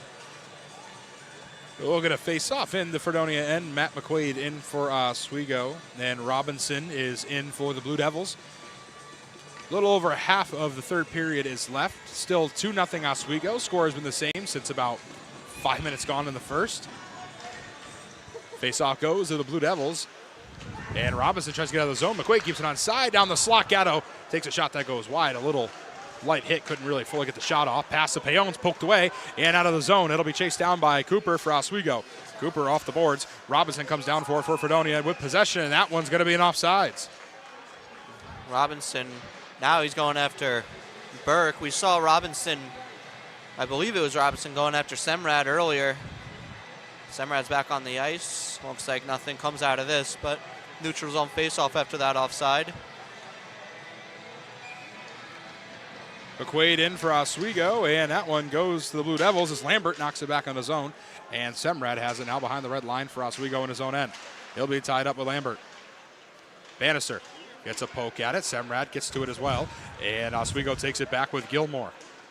That'll be dumped back all the way down the Fredonia zone and all the way around the boards. Bannister skating down for it. He'll get there. Bannister with possession for Oswego. McQuaid skate in, look for a pass in front. Buck loose, and Fredonia knocks it out of the zone with Bloater. And Bloater couldn't get there again. Pitzman with it now for Fredonia. Pitzman will dump it around the boards as Michael Manzi comes out of net to stop it and pass over to Semrad. Semrad with possession now for Oswego. He'll pass up and off the stick of Bannister and into the glass behind Barbo. I like the play here from Oswego. They're just getting it in deep, getting the change, get the next line out there. Cameron flying down now for Fredonia. Cameron back around the boards. Morris chases it down, but Ergo gets there first. Ergo gets hit, and Baker gets it back for Oswego. Baker over to Simpson. Simpson gets it stolen away. Cameron chases down to the corner. Cameron back around the boards. That's up to Fortin. Simons gets there first, though, for the Lakers. Simons. Board battle for the puck. Simons and Simpson in for Oswego, and Baker gets it for the Lakers. Baker loses it for a second again, and Fredonia comes away with it, takes a pass that gets blocked as Gagnon will dump it back around the boards. Baker getting into the far side corner. Gets hit, and the Lakers get it back again with Simpson. Simpson down the near side with it for Oswego. Simpson can't get a handle on it. And here's a chance now for the Blue Devils. Shot saved by Manzi. Buck loose and rebounded by Fudger. And that one gets cleared out of the zone. That's a much-needed clear, but unfortunately it will be an icing. That was a much-needed clear, though. It's unfortunate the Lakers can't change because of the icing. They've been out there for a while. Brett Fudger's leaning over right now. And this play all started with great forechecking. Blue Devils are finally able to adjust, and that was number 20 Forner who got that chance. And again, those shots can't go into Michael Manzi's chest. All of these grade A opportunities that the Blue Devils have been getting this period have all hit the crest of the Lakers on Michael Manzi. Fredonia gets out the face-off shot, blocked too much traffic in front as Baker will pass it off the glass up near the bench and knocked down by Thomas for the Blue Devils. And Fredonia once again with possession. Not much time spent in the offensive end for the Lakers. Fredonia with a lot of time, but unable to really make any extremely good opportunities, but they are hitting them square in the chest plate like you were saying. So Fredonia just has to try and get lucky. Cohen with it now. Back around the boards, pass in front, goes off the back of the net and taken back by the Blue Devils. Thomas pass up. Here's a wide open lane now for the Blue Devils. Manzi goes way out of net to poke it away, and another risky move that works out. Jumps high and lays down to do it again. And what was that? A little, oh my goodness, crowd is loving that one. Crowd loves it. Michael Manzi, racing out of his net to stop that breakaway. Interesting play for Michael Manzi. Remember a game against Canton where he came way out of the crease and got lit up. And he is not scared to do it. He will come out of net to stop a puck and break up a play for his team. So good heads-up play. Here's a shot from Cooper that goes off the backboards. Payon off the rebound. Will pass back down to Cohen. Oswego in the offensive end. Cohen back behind the net. Burke. Shot. It's in! And Cooper buries it. It's 3-0 Oswego State. And that's the dagger, it feels like, for the Blue Devils. Their bench, unfortunately, their bench is distraught, especially after a missed breakaway. And that play all started with Michael Manzi coming way out of his net. The Lakers are able to cycle on the boards. Great job by Payon to keep it in. And look at this pass behind the net. Gretzky's office to the left. Cooper didn't realize it was in at first. It beats the goaltender, Barbo, and it's 3-0. In front with a chance for the Blue Devils. Buck still bouncing. Lakers get it back. And Vassilo storms down the ice. Lakers now up 3-0 on Fredonia. And time now starting to run a little short. As you said earlier, next goal is either 3-0 and a 3-goal game, or it was 2-1 and a 1-goal game for Fredonia. And now 8 minutes and 30 seconds does not feel like a long time. Fredonia gets it back in their own end. Had a couple of great shots as opportunity. Here's Bannister now with a chance for Oswego in the slot. He'll take a shot. That one saved by Barbo. Buck still loose near the crease. Everybody's poking at it. And that one is blown dead. And a couple of people unhappy about it. And once the official loses sight of the puck, it's automatically blown dead. It's tough, but that's the rule. The puck was loose. And I was talking earlier about the rebound control. That was a great pass by Ryan Burke. Finds Cooper in stride, coming down. Notices the one-timer. The Lakers love their one-timers. Able to beat Barbo. Like I said, sliding post to post is one of the hardest saves. And there's the play by Michael Manzi. You had to leap up for that one. Good play by Manzi, putting his body on the line. Simpson with it now in the offensive end. And Fredonia takes it back. Here come the Blue Devils. And he'll pass it over. Blue Devils into the offensive end. Takes a shot blocked by Baker. And that one will go out of play as you can hear the crowd erupting. And a hit by Bannister late, and that one's going to take some offense to it. Is little extracurriculars, as you know. I mean, again, there's emotions flying. It's still SUNYAC play. All the Lakers have secured their spot and their seed. Fredonia is still fighting for their season, essentially, in this game. Yeah, absolutely. And for the Lakers, you got to make sure you stay disciplined, not even to give up a power play. At this point, if you give up a power play, you might be okay. It's about the future that you're worrying about. You have something to play for here.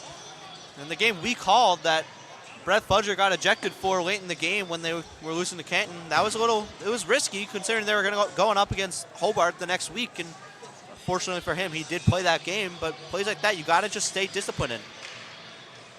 Fredonia gets it off the face-off. It's Arnold. Arnold takes a shot. Too much traffic. Gets blocked by his own man, so they'll bring it back and reset with Krunka. As Krunka will pass back to Gagnon. Gagnon with it now for Fredonia near the wheel. He'll take it across the blue line. Looks for a lane. Gets hit, and Gatto tries to get out of the zone, and he will as Bannister goes behind him. Lost to it, and Sereno with it now for Fredonia. Sereno with it near the circle. Arnold gets it onside for Fredonia, and Baker will knock it back into neutral ice as Gagnon will knock down the flying puck and get it back for Fredonia in the offense. Bannister winds up to shoot and just dumps it back around the boards as Gagnon will retrieve the puck for the Blue Devils. Best way to kill time is just get it deep. Look at this, the Lakers trapping it up, 1 forechecker, and that's Ergo. Get pucks deep is the name of the game for the Lakers. Here's a chance now for Fredonia. Shot saved by Michael Manzi. Good shot for Krunka, but an even better save from Michael Manzi as Bala gets it now for Oswego. He'll pass off the boards. Fortin knocks it down. Fortin, the blue line. It goes across. That'll force Fredonia to reset. Everybody back on sides, and they dump it around the boards. Manzi comes out of the crease to stop it. Gilmore will pass up to Ergo. And back into neutral ice it goes. Thomas getting it back for Fredonia. Back down to the Laker end. Here's Pitzman. Looks for a pass and gets it away from Cameron right before he can get there as Horacek chases for the puck. Horacek and Fortin going for it as Fortin comes away with it. Horacek on the back check trying to get to him. And Burke skates in front to try and knock it away. Here comes Cameron. Cameron gets it poked away. Fredonia mid-change. Fresh off the bench, and here they're pulling the netminder. The penalty upcoming on the Lakers. They're pulling a penalty on the Lakers, so there's going to be a delayed penalty as they get possession. I was going to say a bit early to pull the netminder. I was like, why are they pulling him? But I did not see the hand up, so penalty coming. And a power play now for Fredonia, and you jinxed it this time. Yeah, my bad. If I was Fredonia, though, I know you said it's a little early, but down 3, I mean, make it a 6-on-4. If I was the coach, that would be me. I would be 100%. And like I said before, left-handed shooters, they love to go far side and test the glove. Every shooter loves to test the glove. They test the glove on Michael Manzi there. They do beat him, but unfortunately, right off the post, hit iron. Let's see what the power play can do here for Blue Devils. Power play for the Blue Devils. Here's Cameron with it now. 2 minutes of 5-on-4, and that one goes out of the zone. That'll force them all to reset. Bad pass. And again, we talk about how good this Lakers penalty kill has been. 8th best in Division III hockey, as this one is blown dead with just about 15 seconds gone on the power play. Yeah, for the Lakers, I would really play aggressive on this penalty kill. You just saw a couple ill-advised passes there from the Blue Devils. That's really not their specialty. They're long passes, they're short passes. I think on this penalty kill, you have to play as aggressive as possible. Get on top of the puck, get your stick in the lane, active sticks. Face off in the Fredonia end goes to the Blue Devils. Lakers trying to get something shorthanded, won't happen. 5:45 left to go here in the third. Blue Devils storming down now with Morris. Morris will chase it around the boards and front to Manzi. Gets it poked after. It was frozen, and the crowd did not like that. They've been going after Michael Manzi the whole game. And Manzi a little slow to get up. I don't think he was shaken up at all. I think he was just in shock that that happened. And yeah, they're going to call him for it, and that's going to even things up. It's going to be Luke Morris going to the box for Fredonia. So now we'll be back to 4-on-4 for a minute and 32 seconds. Then we'll have 28 seconds of Oswego State power play. So it'll be interesting. This kind of is a game killer here for Fredonia. I mean, you got a power play, your first one of the day, and you kill it off with a mistake. I mean, I don't blame him for going after the puck. I'm not sure. Maybe he saw a little bit of the black under the glove. Maybe he thought he could poke at it. But I mean, you got to be aggressive in these spots. Bannister with it now behind the red line in the offensive end again for the Lakers. Here comes Gilmore down the near side for Oswego. Gilmore loses the puck and takes it back across the blue line. Everybody will reset over to Semrad. And Semrad gets taken down. And the Lakers take it right back with McQuaid. And McQuaid will skate around. And Lakers can just waste time here. They don't need to do anything fancy. Keep possession, like you said, get pucks in deep, and that can really be the name of the game for the Oswego the rest of the way out. Back across the blue line it goes. Bannister with possession. Back over to Bala. Bala up to McQuaid. McQuaid takes it near the red line, looks for a pass in front, and Bala takes a stab at it, doesn't go. Bannister takes a rip, and that one goes high off a deflection. And Bala tangled up with Gagnon. 35 seconds left to go, a 4-on-4 before a 28-second power play for Oswego State. And near the student section, everybody tangled up, puck moving nowhere. Backboard board battle goes out for Tommy Bannister. Bannister with it now. Bannister with possession near the blue line. And he will dump it across the blue line, and everybody will reset again. 14 seconds left of 4-on-4. Calling for a pass is Payon. He'll give it up to Ryan. Ryan looks for a lane near the faceoff circle in front. Vassilo backhand shot. He scores! And Colin Vassilo off the backhander, 4-on-4, 4-0 Oswego. The Lakers will still get a power play in 4 seconds when Ryan Burke comes out of the box. Vassilo finishing it on the backhand, beating Barbo low through the legs. And this play all started in the neutral zone. The patience by the Lakers setting it up. It was Payon in the neutral zone, waiting for the team to change, getting it up ice.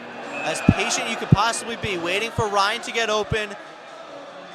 The Blue Devils sitting back too much. A pass right through the defender. And what a play by Vassilo taking to the back end. Wanzone's Calzone's goal replay as Oswego goes up 4-0 with 4 minutes to go, as they're now on the power play for the next 20 seconds, 5-on-4. Cohen possession near the boards. Cohen will dump it around Horacek, and Baker gets there. Baker with possession. Over to Simpson at the faceoff circle. Shot gets poked and up and into the crowd, and all the way up near the glass, near the police officers, and 9 seconds left of the power play. And looks like the power play won't get much going here. The Lakers still holding on to a 4-0 lead. You can't blame Barbo for really any of the goals.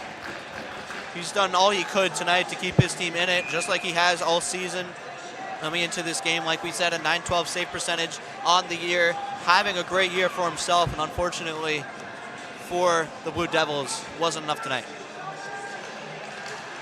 Face-off goes to the Lakers in the offensive end on the power play for just a couple more ticks on the clock. Pass down. And Fredonia returns to full strength, so they do technically kill off the penalty. Behind the net, Burke with it now, gets it up against the glass. And all the way around the boards, and here's an open lane now for the Blue Devils. Looking for a shot, gets poked away. And this one goes over across the boards. Thought we heard a whistle. We did hear a whistle as we get some fighting down here, and a penalty obviously coming. And you hear the crowd and their opinion on it. I wasn't even looking down there. Great, you're here. What was happening? I was looking at the play. No idea. I was looking there too. Oh, okay. Hopefully we had a camera down there, because I don't think either of us know what happened. I'm assuming a little bit of fighting from the crowd's reaction and language I can't say on air, but. Well, what I do know is Cooper went to the bench and Thomas was the only one to go to the box. So I'm assuming something happened on the other end. This isn't it. This was a good play by Baker to break up that play on the other side. Looks like we won't see the replay, but Lakers will have power play anyway. Well, I guess we'll never know. Face off coming to the Fredonia end. 2 minutes of Oswego State power play. Only a minute and 22 left. They do not convert on the power play. And Oswego up 4-0. That one's cleared quickly out of the zone by Fredonia, as Thomas was the one heading to the penalty box for the Blue Devils. And Oswego again wasting time, but on the power play, this is effectively going to make it extremely difficult, if not impossible, for Fredonia to try and come back in this one. It's over to Baker. Baker looks down the slot, doesn't take a shot. He'll pass over to McQuaid, back to Baker. Baker down low to Bannister. Bannister back up to McQuaid. McQuaid over to Gatto. Gatto, shot goes wide. Back around the boards over to Bannister off the rebound. Bannister looks for a lane to pass, and he'll give it up to Baker. Baker with the blue line over to McQuaid. Can't get a handle on it, gets it right back though. McQuaid. Pass down low over to Gatto. Gatto back up to Baker. Baker fires. That one is saved and in between the netting and into the former goal judge's box. That was deflected by Brett Fudger, actually, who didn't move a muscle that whole power play. He's standing right in front of Barbo. That's what I wanted to see more out of Brett Fudger in the earlier power play. Not the one that was, about 20 seconds, the one in the second period that he was on the ice for. He really didn't get in front of the net as much as I wanted him to. But in that instance, he was in front of Barbo a good amount. Got the deflection, unfortunately, over the net. Just about a minute left on the power play for Oswego, and just north of 2 minutes left in the game. Burke with it out the face-off circle. He'll pass down low over to Jesse Horacek. Burke with it again. Sets up a pass. It gets blocked. And back around the boards. Cohen passes back over to Vassilo. Vassilo back over to Burke. Burke down the near side. Over to Payon. Payon. Cohen. Down low to Vassilo. Horacek loaded up for the shot, didn't get the pass. It's back over to Nico Payon. Payon down low to Burke. Burke looks for a lane to shoot, goes high. And Cohen gets it back off the rebound. Back over to Vasilo. Horacek takes a shot in near the crease, and Fredonia will clear it out of the zone with just about 21 seconds left to go on the Oswego State power play. Fredonia gets a full change of the penalty kill unit. Yeah, Fredonia on that penalty kill, they opened up their small box into a larger box before the Lakers were getting one-timers open on the power play. Now it was the bumper that was open on the power play. Here come the Lakers now with Ryan. Ryan can't get a handle on it, and Fredonia will get it back, and they will kill off the penalty. Oswego unable to convert on the power play. Only leaves a minute and 16 seconds on the clock for Fredonia to score 5 goals. Munoz with it in neutral ice. Get it across the blue line. And Fredonia takes it back with Pitzman. Pitzman takes it back to neutral ice for Fredonia, trying to get something on the board before the end of this one, as Gagnon gets it back near the wheel. Less than a minute to go here in this one. Oswego with possession over to Semrad. Semrad back over to Gilmore. Gilmore up to Munoz. Munoz down the far side. Near the red line, he's tangled up with Cameron. Cameron pins Munoz against the board. And that's knocked down by Gilmore, kept on side, shot, and the redirect doesn't go. It goes high from Ergo as Gagnon tries to get a stick on it. Lakers behind the net fighting for it as Barbeau just looks back at it, and Fredonia comes away with it with Cross. Cross will take it across the blue line, knocked down by Bala, and back into neutral ice. This one will be blown dead with 23 seconds left. And, well, James, again, this one is effectively over. And best part of the night, Tully Senders, 5 off 25. They scored 4 goals, so I guess I know where I'm going tomorrow. But anyway, for Oswego, I mean, it doesn't effectively move them anywhere. They're going to stay in second place. We know that. But for Fredonia, it makes it a bit of an uphill battle. I mean, yeah, I mean, they got to go into tomorrow and, like, pray, I guess. I mean, it's going to be tough for them to have any type of hope for tomorrow, and best of luck to them. Oswego gets possession back, and here comes Simons. Yeah, it's over to Fudger, back to Simons, poked away by Arnold. Into neutral ice, Bannister takes a pass at it, and it's over to Fortin, who steals it away. Fortin back over to Krenka, has a couple seconds left on the clock, shot in front. Manzi saves it as time expires, and that will do it. And the Lakers are victorious at home for the first time in a while, 4-0 over the Blue Devils. They snap the home skid and pick up another win. Now 8-3-2 at home. They move to 13-4 in conference. It's their 26th point of the season. Again, not moving in the rankings. They're staying on second place with one more to go tomorrow. 16-6-2 overall. And now go on a 2-game winning streak after beating Morrisville 9-0 and beating Fredonia 4-0. The second game this month they scored over 2 goals. Something I talked about earlier on. They got those 3 goals that they absolutely needed. James, just take me through a little bit of this one. Yeah, well, another plus for the Lakers. 2 straight shutouts after going on a 4-game losing streak. It's good to see them back on the win column, especially with those shutouts. They've really upped their defensive play as of late. We saw a couple mishaps here and there. The Fredonia got a couple grade A chances on, but overall, Michael Manzi played really well. He was able to really close the door. The offense started coming through for the Lakers. 4 different goal scorers here tonight for them. Good to see that the depth is also coming through, and that's what Ed Gosick was talking to me about today, that the depth is really important. He was talking about that Fudger, Ergo, and Miller line and how important that is to the team, and depth does win championships. And the Lakers get the victory in the 91st matchup between these two schools. They're now 58-29-4 all-time against Fredonia. Oswego has still not lost to Fredonia at home since February 24th, 2018. In the 21st century, they're now 44-11 against Fredonia. And here's a fun one. Since I've been alive, which is October 2004, they're now 39-7 against the Blue Devils. They have been dominant. I've really never seen Fredonia be good against this team. Yeah, you know what? The Lakers must have heard that you were born or something. That's why they started playing well, but as the 3 stars come, the Lakers are going to go into tomorrow to finish off their season and start playing, starting to back up for playoff time. And Michael Manzi getting the 1 star after the shutout today. He totaled up 21 saves with 100% save percentage.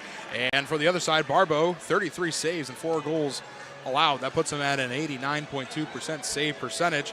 So for Fredonia, they still sit with the 2nd worst record in the SUNY, but what keeps them in playoff contention, 4 overtime losses. gives them more points than Potsdam, who's currently on the outside looking in. After this one, not much is going to move. I'm not exactly sure what happened to the other SUNYAC games. I'm sure we'll talk about that in our post-game show. You guys have a better idea. We're going to learn at the exact same time what happened around the SUNYAC, but it does make it a bit of an uphill battle for Fredonia to get in the playoffs. A huge matchup against the #1 team in the entire country in a Division III hockey, and going to play.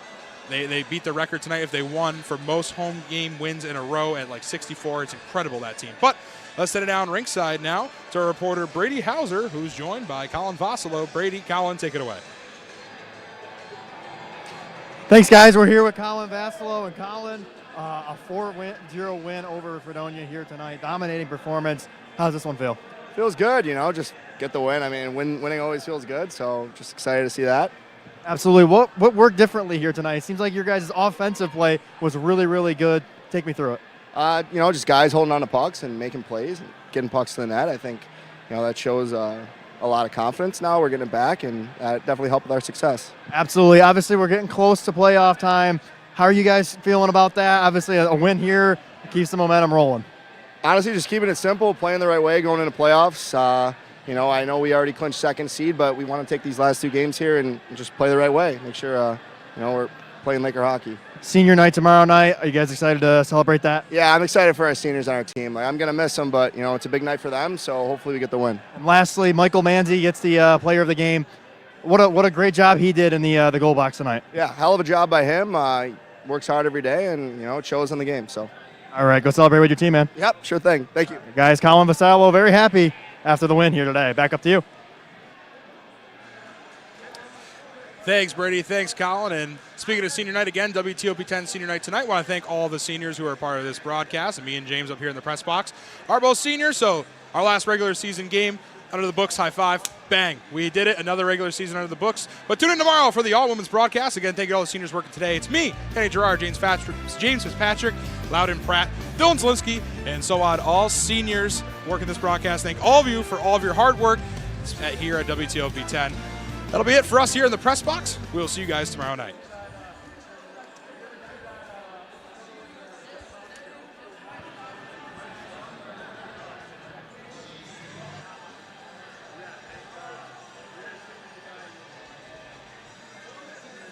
I'm scared of Joe with a bat. Okay? Okay. Let me show you, because your team is a filthy. You don't know how to score, right? Yeah. Ready? Yeah. Oh. Just like that. That's actually let me show you the Bronx Bomber way of doing it. Ready? I swear to God. Oh my Everyone? God. All right, put that down. All right, this number's like Sorry, Joe. You're right. Sorry. Yeah.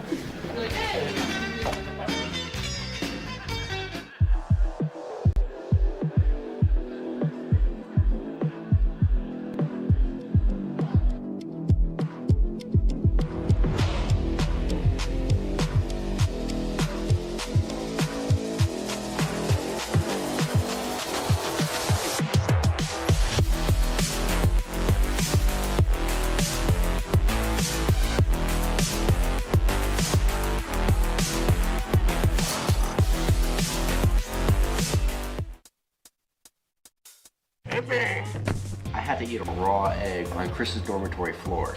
I currently don't have any federal pending charges. You know what you never did? You never walked to Walmart, Chris. That's my co-host. This is for making me eat roast Pop-Tarts. It's showtime, Chris. Come on. I want to be on the air for that. I got a couple things to say. No. Spin the wheel. You got censorship. Welcome back. Welcome back. Welcome back to... If only we had someone who could tell us what we should and shouldn't watch. Well, do we have a show for you? Who are you? What are you doing in my bed? On Be Kind and Rewind, we will go through and review all your favorite movie franchises and tell you which ones you should and shouldn't watch from the perspective of normal movie fans. Well, be sure to check out Be Kind and Rewind on WTOP 10.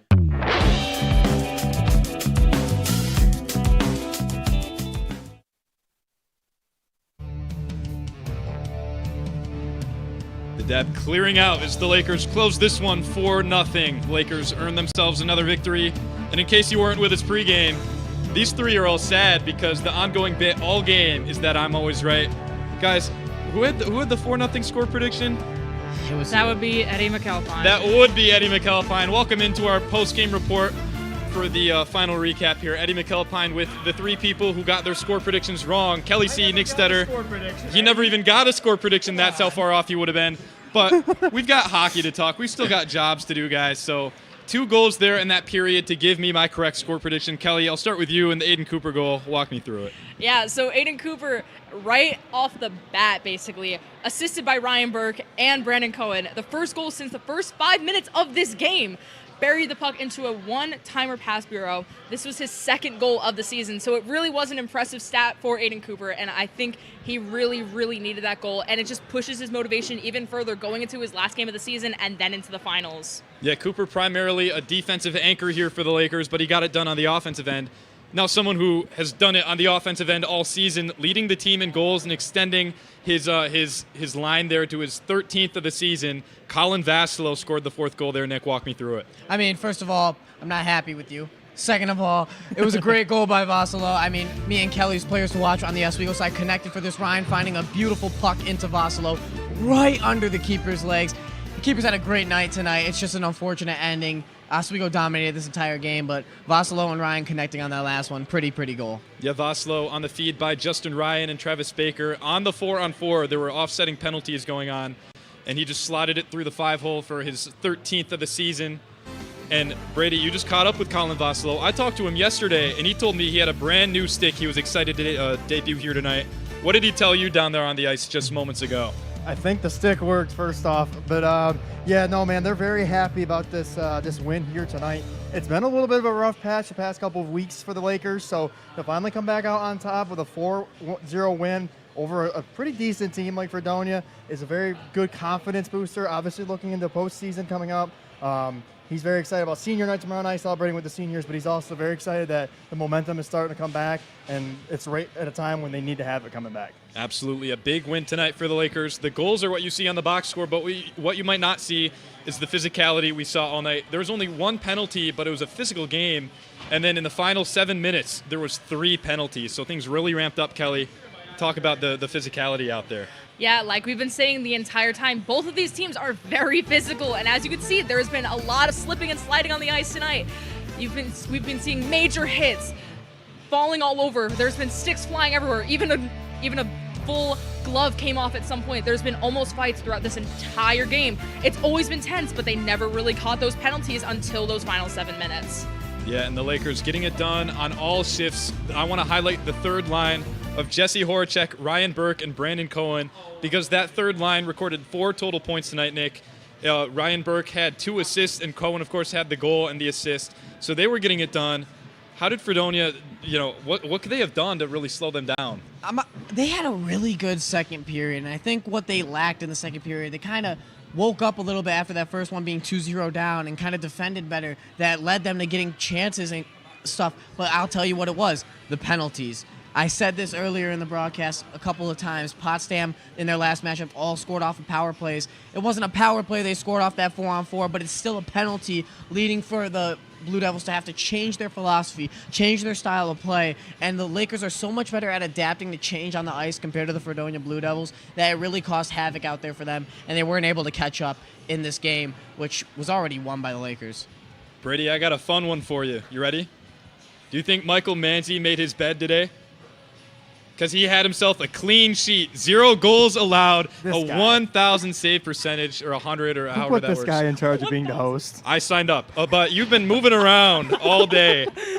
Did you kind of see any of that or feel any of that intensity from the crowd? Because when your goalie has a shutout like that kind of riles him up. We saw him clapping and cheering.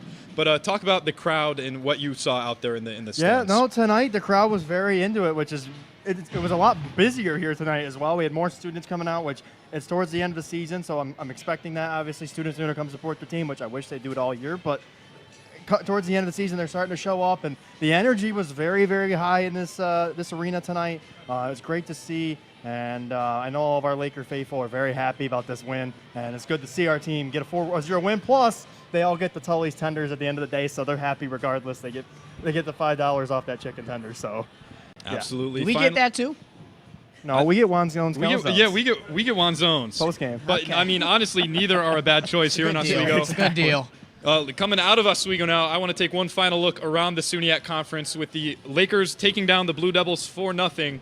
We've got a couple other finals. The Skidmore Thoroughbreds beat the Canton Kangaroos 4-3 in overtime. Oh, wow. And then a pretty big-time game here. The Cortland Red Dragons put up 10 goals on the Morrisville Mustangs, the final out of Morrisville, 10-1. And then the number 1 seed Hobart Statesmen taking down the Buffalo State Bengals 4-0. And then at the start of the third period now, the Plattsburgh Cardinals are up 5-3 over the Potsdam Bears. So really everybody's scoring goals tonight, guys. You said 10? 10 goals for the Cortland Red Dragons. That's very impressive. Oh, my. That's a lot of goals. And speaking of things, that's a bad transition. The Good job, Lakers Eddie. have a lot of seniors that will be highlighted tomorrow. And Kelly, there's something special going on tomorrow here for WTOP. Tell us a little bit more about it. Absolutely. So tomorrow, actually all day, we have a doubleheader, but it is an all-women's broadcast here at WTOP, which means this entire panel, I'm the only woman on it right now, but magically, they're all going to change into women. Wait, so it's not going to be us. It'll be different people. It's going to be different people, It'll be I different promise. people. It's going to be different people.